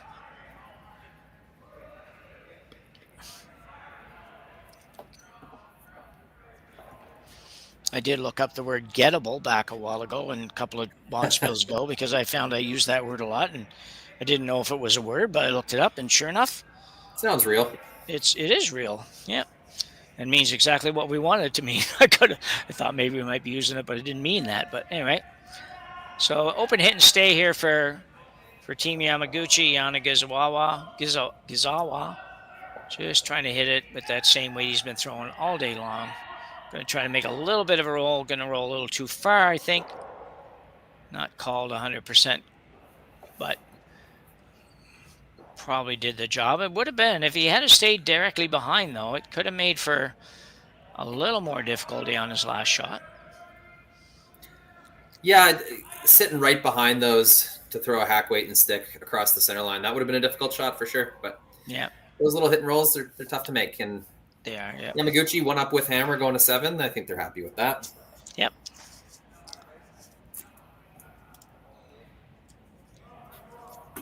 So James Craik with an opportunity for a deuce here in end number 6. Obviously a big shot. They're all big shots for the skip shots usually in bonspiels and in games, and particularly as your end game moves on here and you're down a few. You don't get a lot of chances. You got to make it when you get it. So we'll see how he gets along. Like the release on that better than the punch-out release, but Jake McDonald, just a heavy clean. And he's going to be right on the beacon. A very nice shot by James Craik. He will pick up his 2 here in end number 6. Craik will now trail by 1 without hammer, playing 7 when we come back after the break.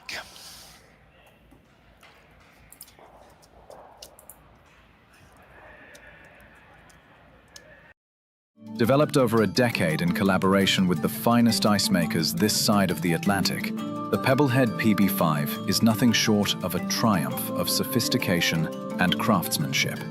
Weighing less than half its lumbering copper predecessors, yet boasting 10-fold their durability, the PB5 delivers perfect, consistent ice, time after time. The PB5 by Pebbleheads.com, the apex of ice-making ingenuity for the roaring game of curling.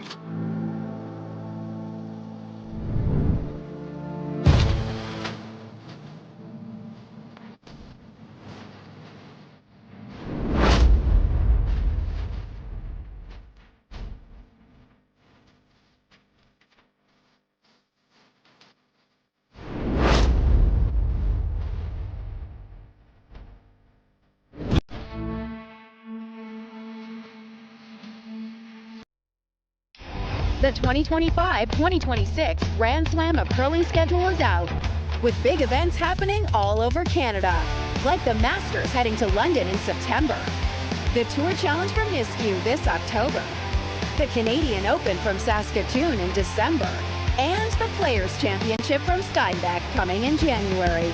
Early bird, weekend, and full event passes on sale now at gsocktickets.com. Let's walk.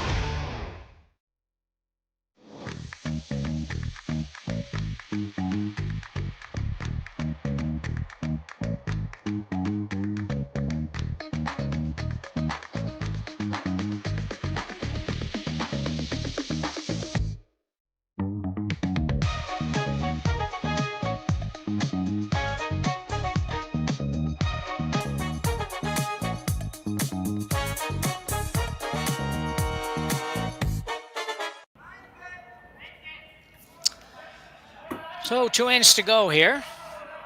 Well, barring an extra end, 2 ends to go here, and a pretty tight affair in the opening draw of the 2025 Saville Grand Prix. Men's Spiel here at the Saville Community and Sports Center. As we said, it's on the campus of the University of Alberta here in Edmonton, Alberta. And it's an amazing facility, and we've had a number of events here, and always look forward to coming here. I'm sure the players do as well because the conditions are pretty much pristine to play. And Team Yamaguchi out of Japan leading James Craik out of Scotland 5-4 after 6 ends of play. Yamaguchi with Hammer here playing the 7th. Yeah, Edmonton, just a good sports city in general. Like affordable accommodations, there's enough hotels, the facilities are really nice, and not just for curling, for a lot of different sports at the Saville here. It's a massive complex. All sorts of fun stuff going on in Edmonton.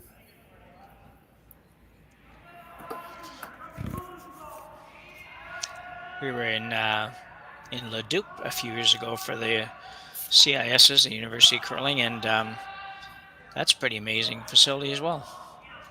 Yeah, the curling clubs in Alberta, that whole highway, between Calgary and Edmonton, yeah, there are a ton of curling rinks and really, really good ice makers. Yeah, all throughout there. It's a total hotbed of curling. Good draw. So Craik got a couple of nice guards up there from lead Francisco. Dezana. Beauties, actually, just spread apart nicely. Yamaguchi did a good job of kind of taking them out of play for a shot or two. This is always difficult. Yeah, this is a big shot. You got to keep your shooter in a usable position here.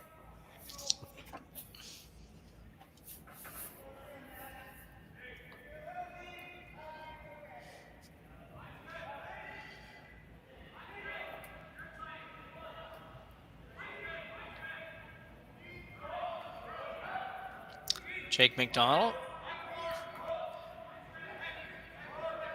As we mentioned earlier, the guys are going to have to really step it up here for the last 2 ends, particularly on the Craik side. They've got to make some good shots. Some rocks in the right positions. Not going to be easy, but this one looks really nice. Well swept again.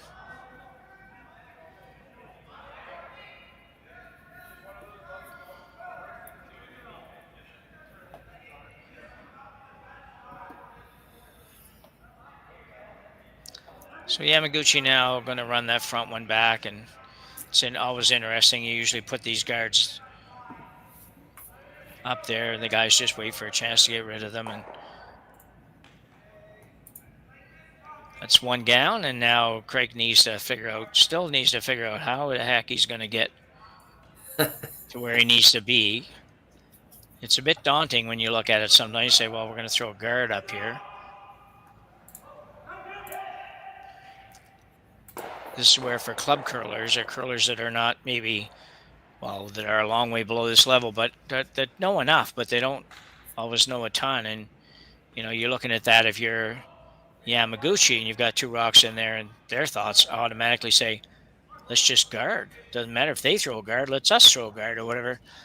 They don't do that at this level, and understandably so. It'd be kind of neat if they did, but they don't, so.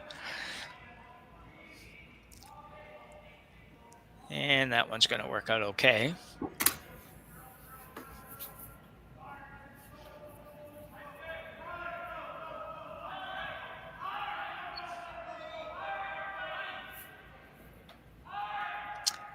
Another peel.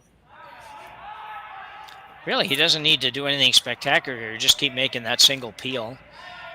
Yeah, Two rocks he has in the 100%. house are kind of protected. This will be a waiting game. James will try to make something happen on his stones, I think. He's got to keep guarding until then. Yeah. He could try that in-turn tap again, get a yellow rock behind the tee line. Right now, they're in really good spots, those yellows. So it's a two-shot kind of thing. You'll have to move them around and then make a draw. So 2 shots needed, but not quite time yet. Yeah.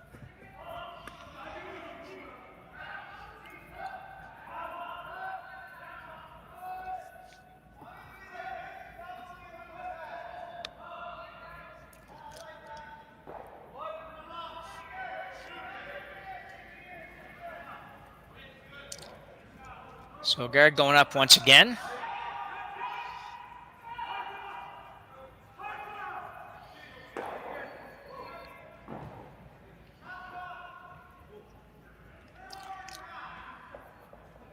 Well, they're doing a good job with the rock positioning this end, that's for sure.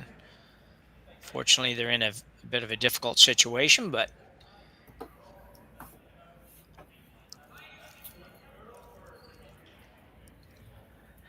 Yamaguchi now look to peel that off.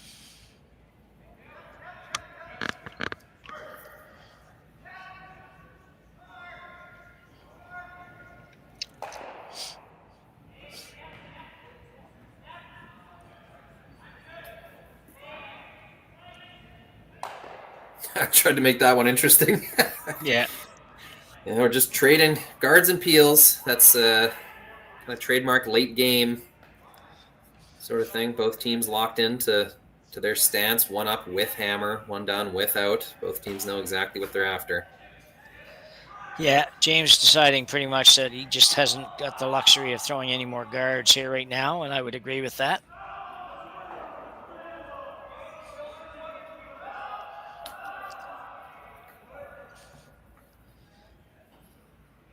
Well, the guys are going to have a look at it. Probably a good idea. They're all going to have a look at it. Yeah, why not?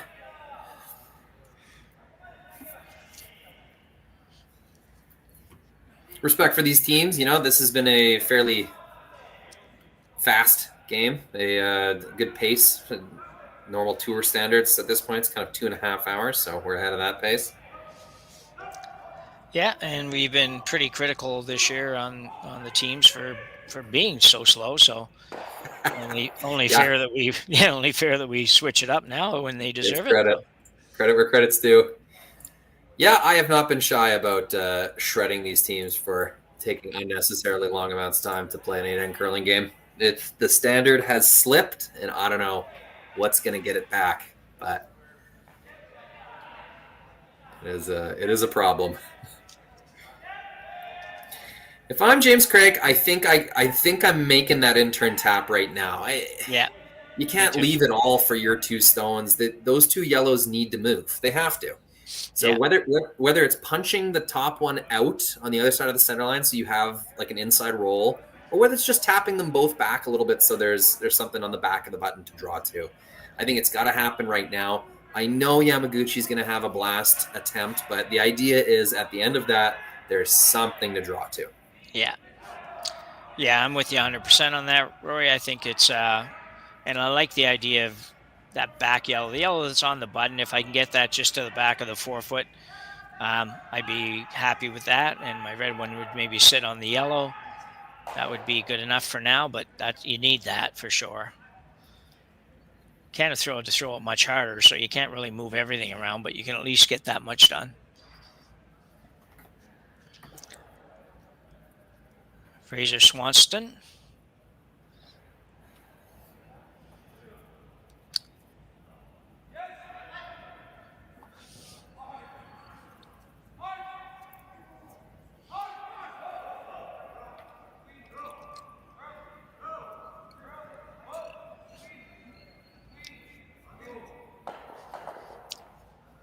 Probably just a little heavy, maybe. Yeah, I think it was a little bit heavier than it needed to be, but I'm not quite sure now what we've got. Yeah, yellow 2 and 3. Yeah. Or sorry, 1 and 3, pardon. Yeah, but you know what? They have tempted Yamaguchi into ignoring the guard maybe, which is a victory in itself. Yeah. And the red that's just off the 4-foot is dead behind the guard, or almost dead behind the guard, so it's in pretty good spot. Is he looking at playing the double off the red one here? I assume.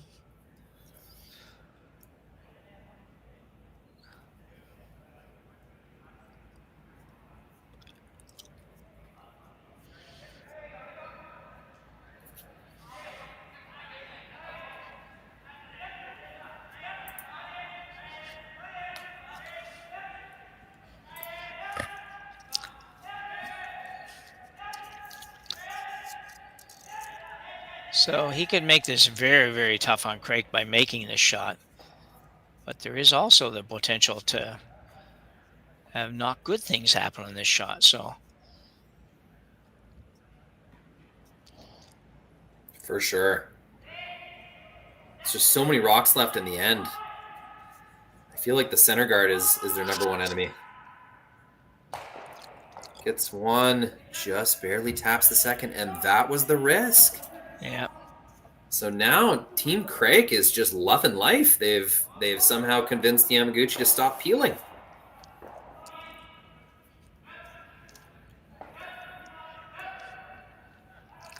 Craik looking for a little gentle tap. Get to the inside a little tiny bit. That's an option for sure. Yeah. If he does that, he's got to roll his. He's got to get to the nose of that thing because he doesn't want to leave a double on his shooter.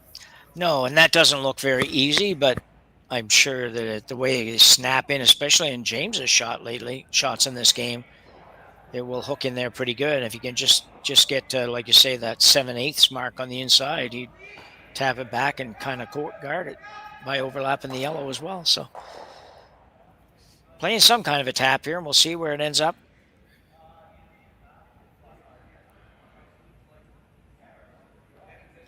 Probably needs a touch more than T-line weight. Probably needs just that back button, back 4 maybe for weight, but nothing more than that. I don't even know if he needs back 4. I think he needs a little more than just a foot tap. He's got to go a little further than that because he's got to get it to move. Anyway, we're going to see.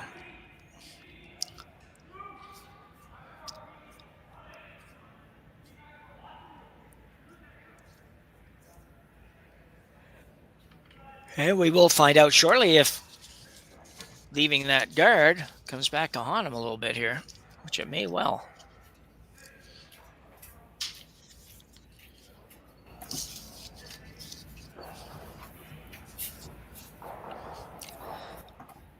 Out-turn tap for James Craik.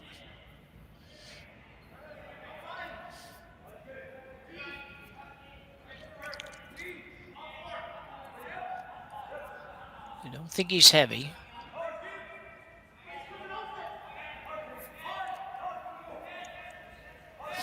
Gotta go. Yeah.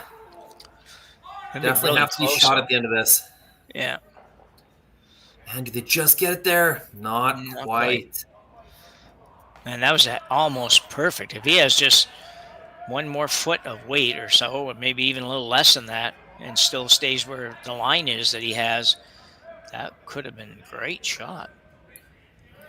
Yamaguchi would have been able to come around on the interim, but, do you really want to do all that? Go ahead. Well, yeah, just the biggest problem with that one, Jim, is to make it right, you have to get to the nose of your own stone, right? Yeah. Now that he did get it to the nose of his own stone and he's not shot, I don't think he's got anything on the outturn anymore. No.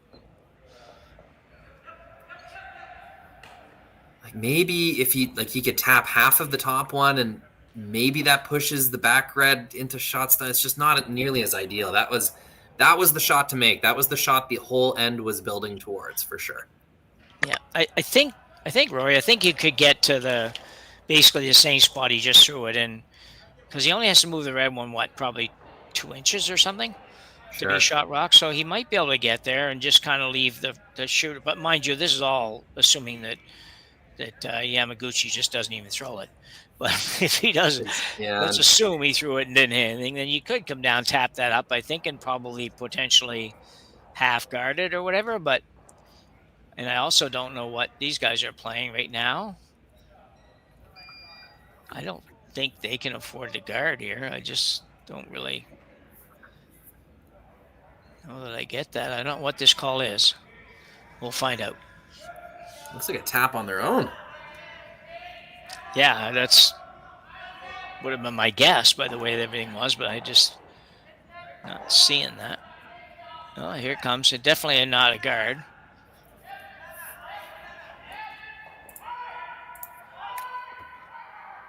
And you sneak it by the red. You will not.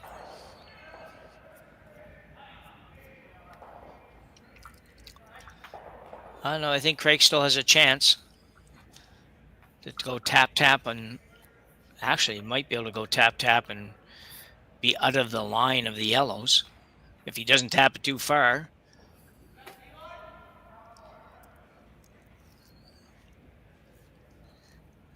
Could be a very interesting shot.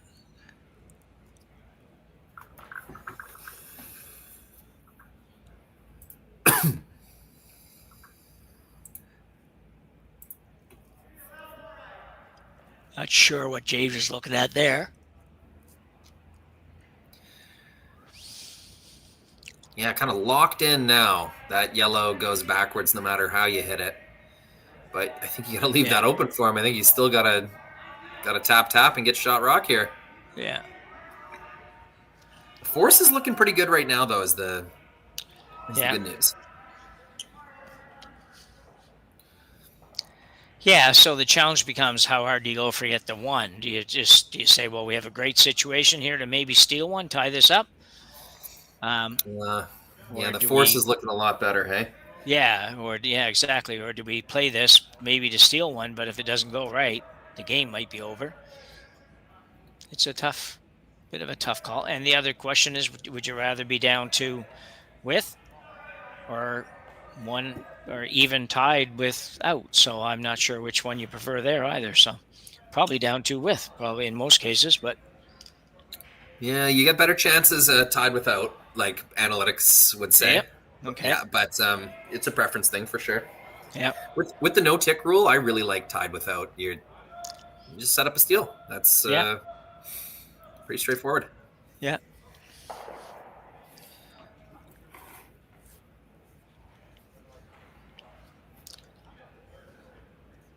James could hit the yellow and be shot rock after that, but boy. Yeah, you could just whap the yellow and stay shot top 4. You know, leave him the kind of run triple. Yeah. I don't think you're going to get the back red, though, are you? Or do you think it would drag? You just need a tiny little bit of a drag. Or you're not going to be, or it's just going right by the red, which would be not beneficial.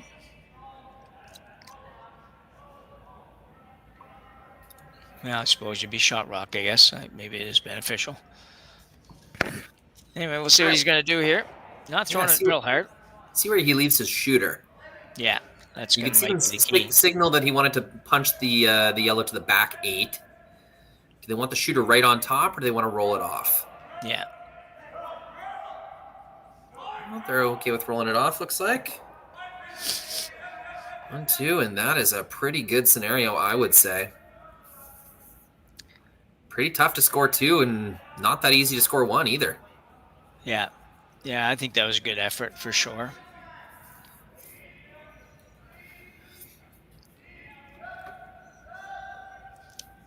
Probably can see a quarter of the yellow. That's from probably that's all. You might be a tiny little bit more than that from the right-hand hack, from the right-hander's hack, but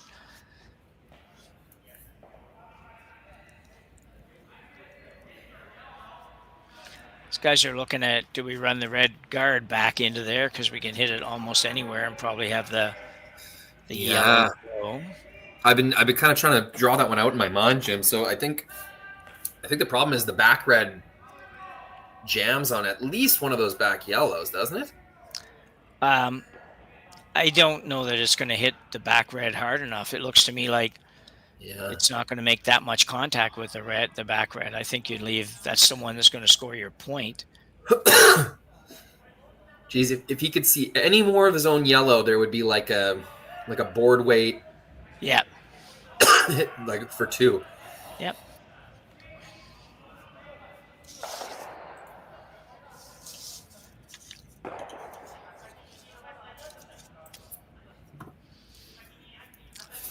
Yeah, good work from Team Craik here. They plugged away all end.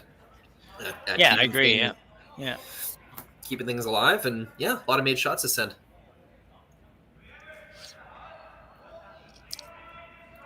Just a reminder, everyone, to be sure to like and subscribe to our channel on YouTube. We want to keep bringing you the most curling we can across the country, especially you West Coast gang, because that's where most of our events take place. So he's going to run the red, obviously. Well, obviously, it seems to me obvious. He's running the red onto yellow. And I think he's hoping he'll score 2 here. It's already over the center line, I think. Never mind. Holy cow. Those went pretty easy, Jim. They did. I didn't see that happening, I got to confess. Yamaguchi. Yeah, on the high side. Yeah, with a raised triple or so takeout, and ends up scoring 2. In end number 7, Craik got to feel a little bad about that. They played a pretty good end to end up giving up a deuce. But as we go to end number 7, Yamaguchi will have a 7-4 lead here at the Saville Community Center, and we'll be back right after the break.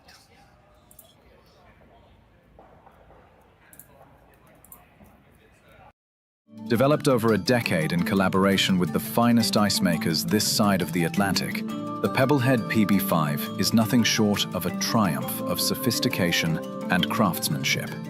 Weighing less than half its lumbering copper predecessors, yet boasting 10-fold their durability, the PB5 delivers perfect, consistent ice, time after time. The PB5 by Pebbleheads.com, the apex of ice-making ingenuity for the roaring game of curling. Live curling rocks. And this November, the best in the world are coming to Tahoe. Get your seats now at gsoctickets.com. But hurry, early bird pricing ends soon.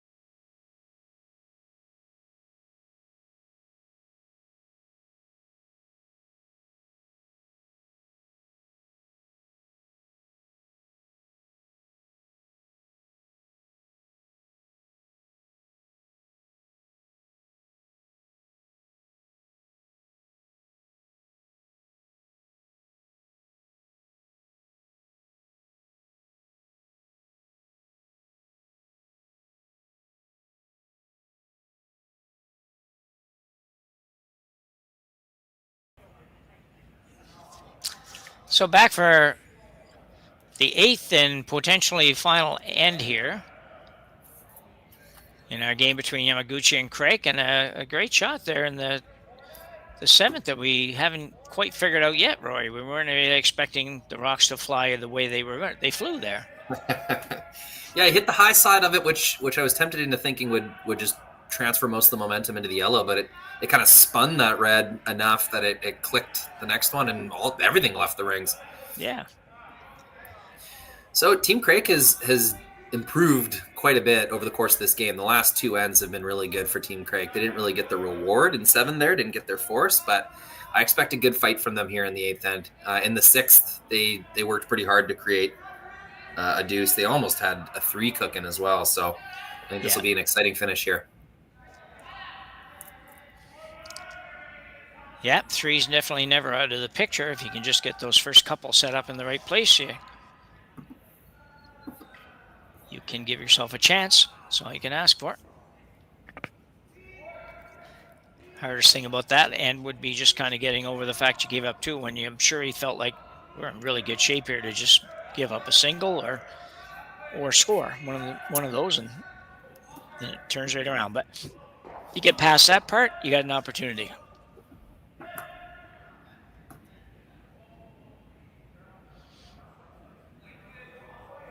Got their first guard down the middle, Jim. Yeah, different.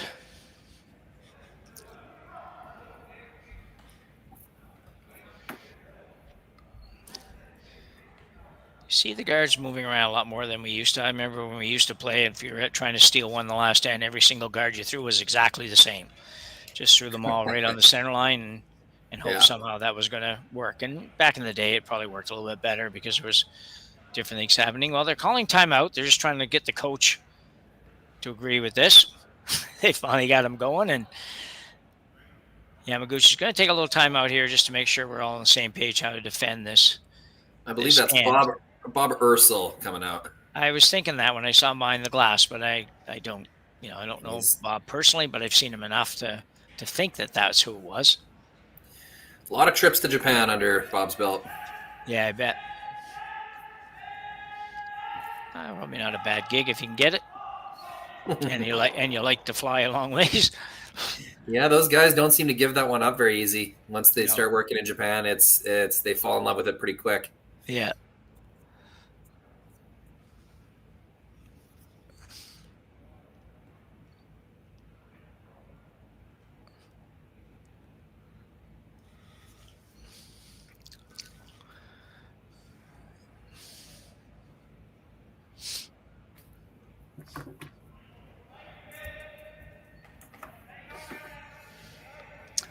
So after all that, let's see what they decided on.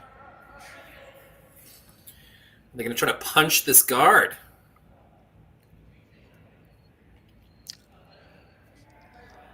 That's what they seem to be lining up.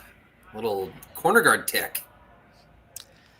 That's pretty tough. You can't. You're still going to leave it on the corner. You're just not going to guard quite as much of the house. But I think that's just more junk for Craik to use. Me too. I'm a little surprised by this call.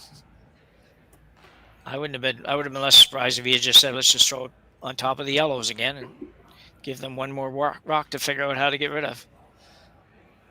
Or, well, you don't really want to move the center one because you don't want to put it on the corner. Anyway, different.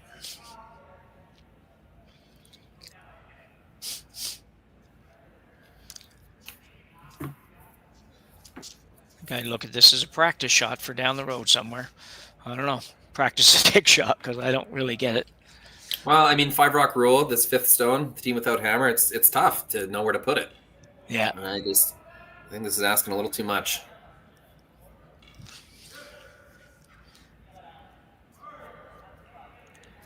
You could throw this one away even if you wanted to be honest. It's probably not going to be very helpful when it's all said and done.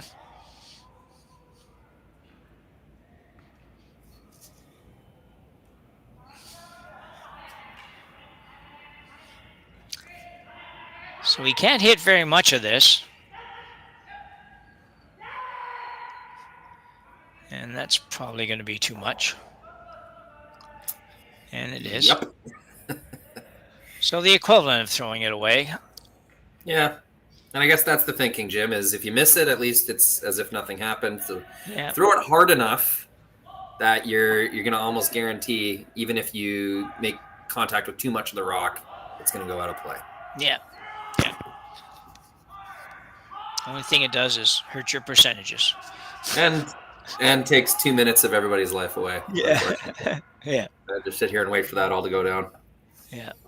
It's like trying to draw the opponent offside in football, Yeah. Probably a waste of time. Might work, but that's so annoying. I find that so annoying, that particular thing. It's the worst. Just like I haven't even know if I've seen it work. It probably worked once or twice when they first started to try to do it, but then when I got to the point where everybody everywhere on both sides of the ball know it, it's just like, just a waste of time. Sports are trendy.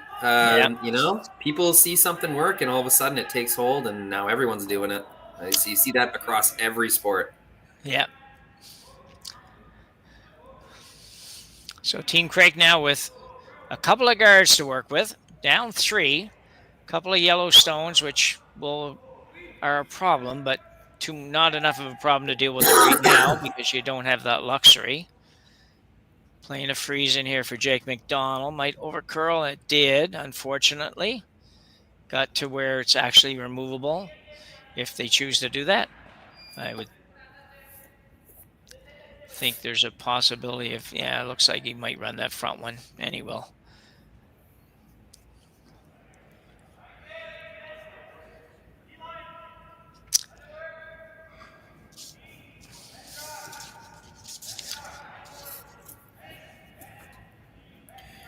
And now the shots get a little more straightforward for Team Yamaguchi. Yeah.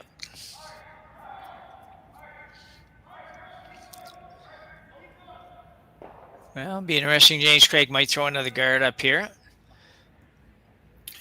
Well, the key will be to somehow convince Team Yamaguchi to ignore a red stone at some point and try to make either a draw or something. Because right now they got 2 open hits, right? So that burns 2 stones. How in Yamaguchi's skip stones can you make his shot either more difficult or try to convince him to play something that isn't a hit?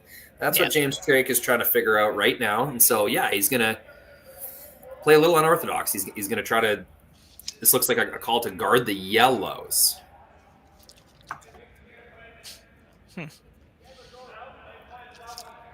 Could play a straight tap on the nose of those yellows. Could, yeah. You're probably watching Yamaguchi peel the corner after that. Or hitting the open one. Yeah. It's a tough look right now for Team Craik. Yeah.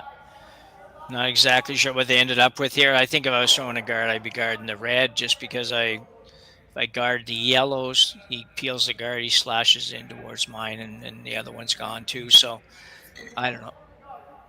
He's only got 5 rocks to come.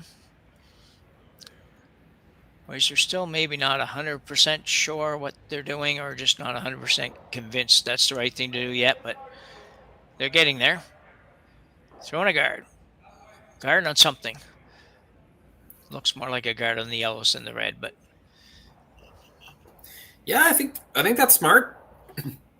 Like I said, it's all about convincing Team Yamaguchi to stop hitting red stones. So if you're going to put your stone anywhere, it's probably in the place that's going to be the most tempting for Yamaguchi to think, oh, well, that's helping us. I doubt you'll trick them, but yeah.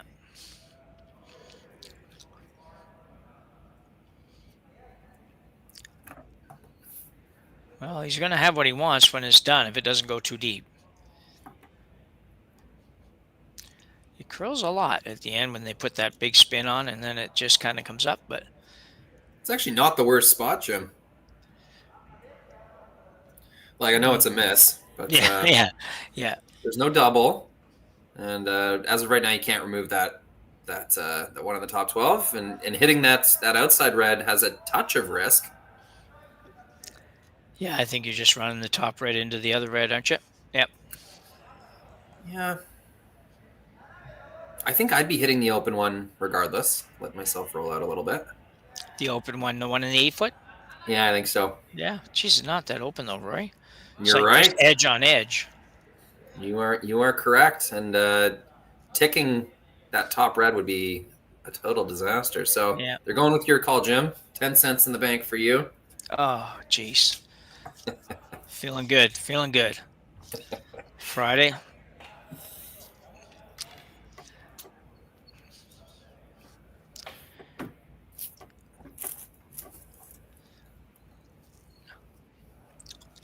Yamaguchi, this one will have a little heat on it. Looking to maybe make the double. He has to catch that top one. Perfect spot to make the double, but he's going to be in the neighborhood of getting 1, and that's all. So it was going to be a tough double. I just figured he had to hit that one regardless if he made the double or not. So yeah, one more rock goes away, and Team Yamaguchi gets that much closer to running Team Craik out of stones. So a good trade for Team Yamaguchi. Just if you haven't looked, it is 4 pools of 5 in this event, so the teams will play 4 games.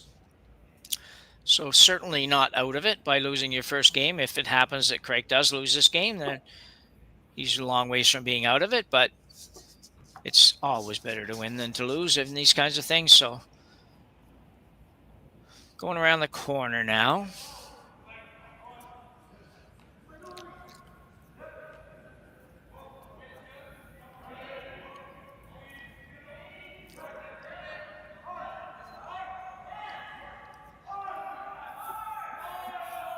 He's working hard. The young guys have put in some effort in this one.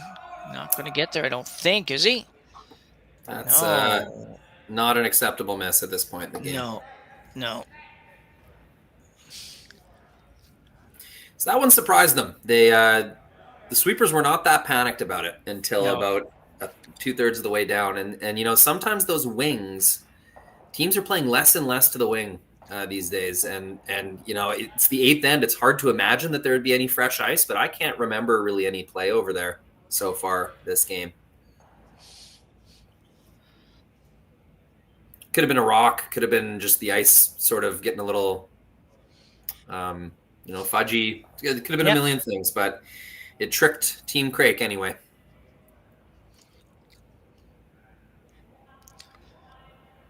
Yeah, I'm good. You're taking a little time to think about this one.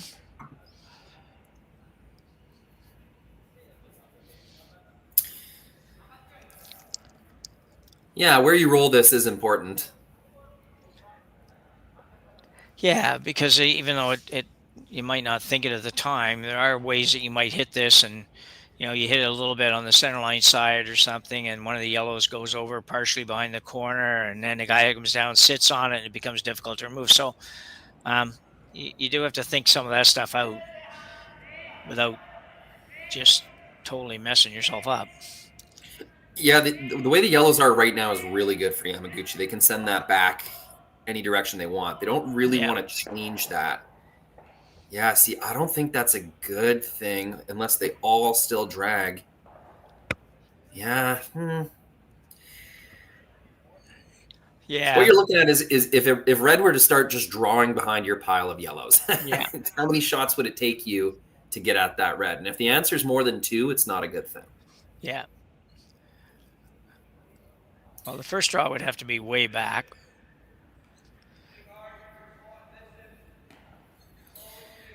So the trouble here is if James wants to score 3, he can't just plug 3 of them behind those corner guards. He does have to move these yellows. So I think it's a situation here where they got to make like one hit and roll at least in this shot or James's next one.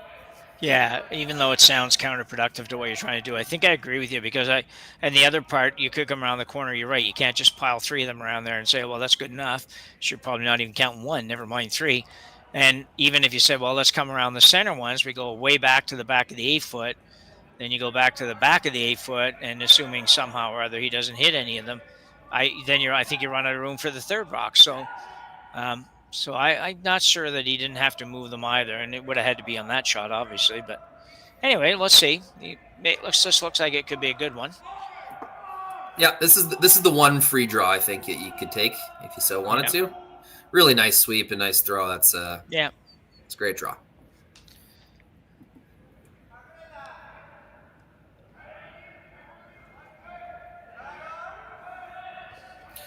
Now for Yama,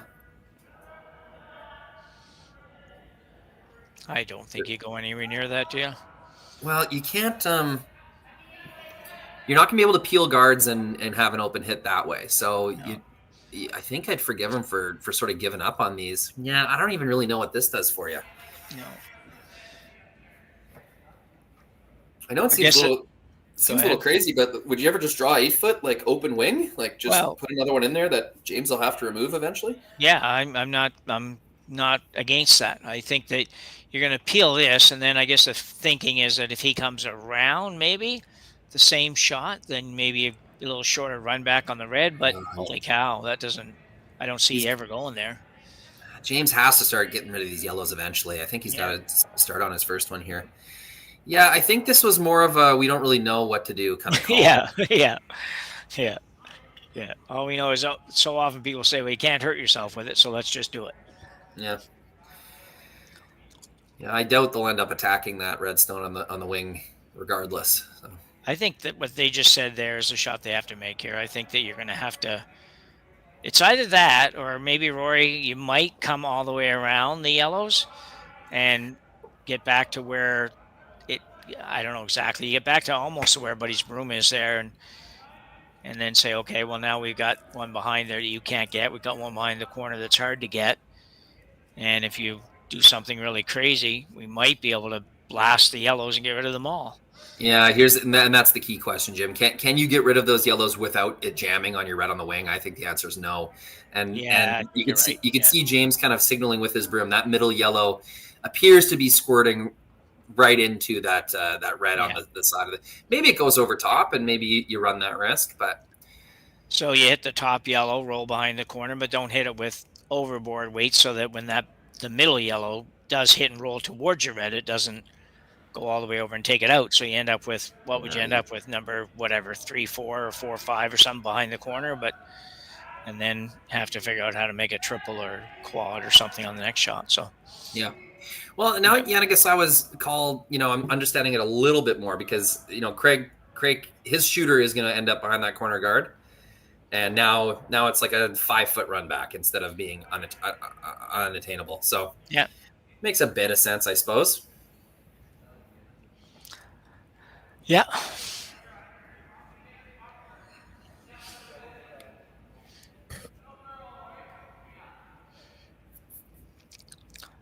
So James Craik just kind of hanging on to that last thread of the rope sort of thing when you're hanging over the cliff somewhere, waiting for it to break or not break. But give him credit. Like you said, last end, this team has played much better the last couple of ends and maybe the last 3 or 4 ends. And,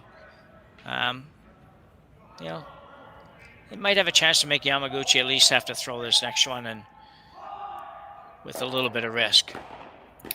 That's a killer. That's game over right there, unfortunately. Yeah. That's needed that other yellow to squirt further into the 12-foot, and you'd have a breath. But nah, it's that red's wide open now. It's a hit for the win. Yeah. So in fact, it's right with how flat those yellow ones are, Jim. I don't even think he has to throw this. Yeah, I know. I was sitting here thinking, you be careful with this because you don't want to do anything crazy here. Like I don't think they will, but anyway, Karuizawa here with his last shot in the 8th end, and will it prove to be the winning tally? It will. Played a great game. I think that guy pressed the heck out of me through the rock really nice. And Team Yamaguchi will come away with a 7-4 win over James Craik. Pretty good game, Rory. Not a bad game to watch, really. And like you said before, reasonably decent speed for the game. So we'll take that. Absolutely. Two exciting teams. Look out for these teams on tour. These are top talents, and we had a great game today, Jim.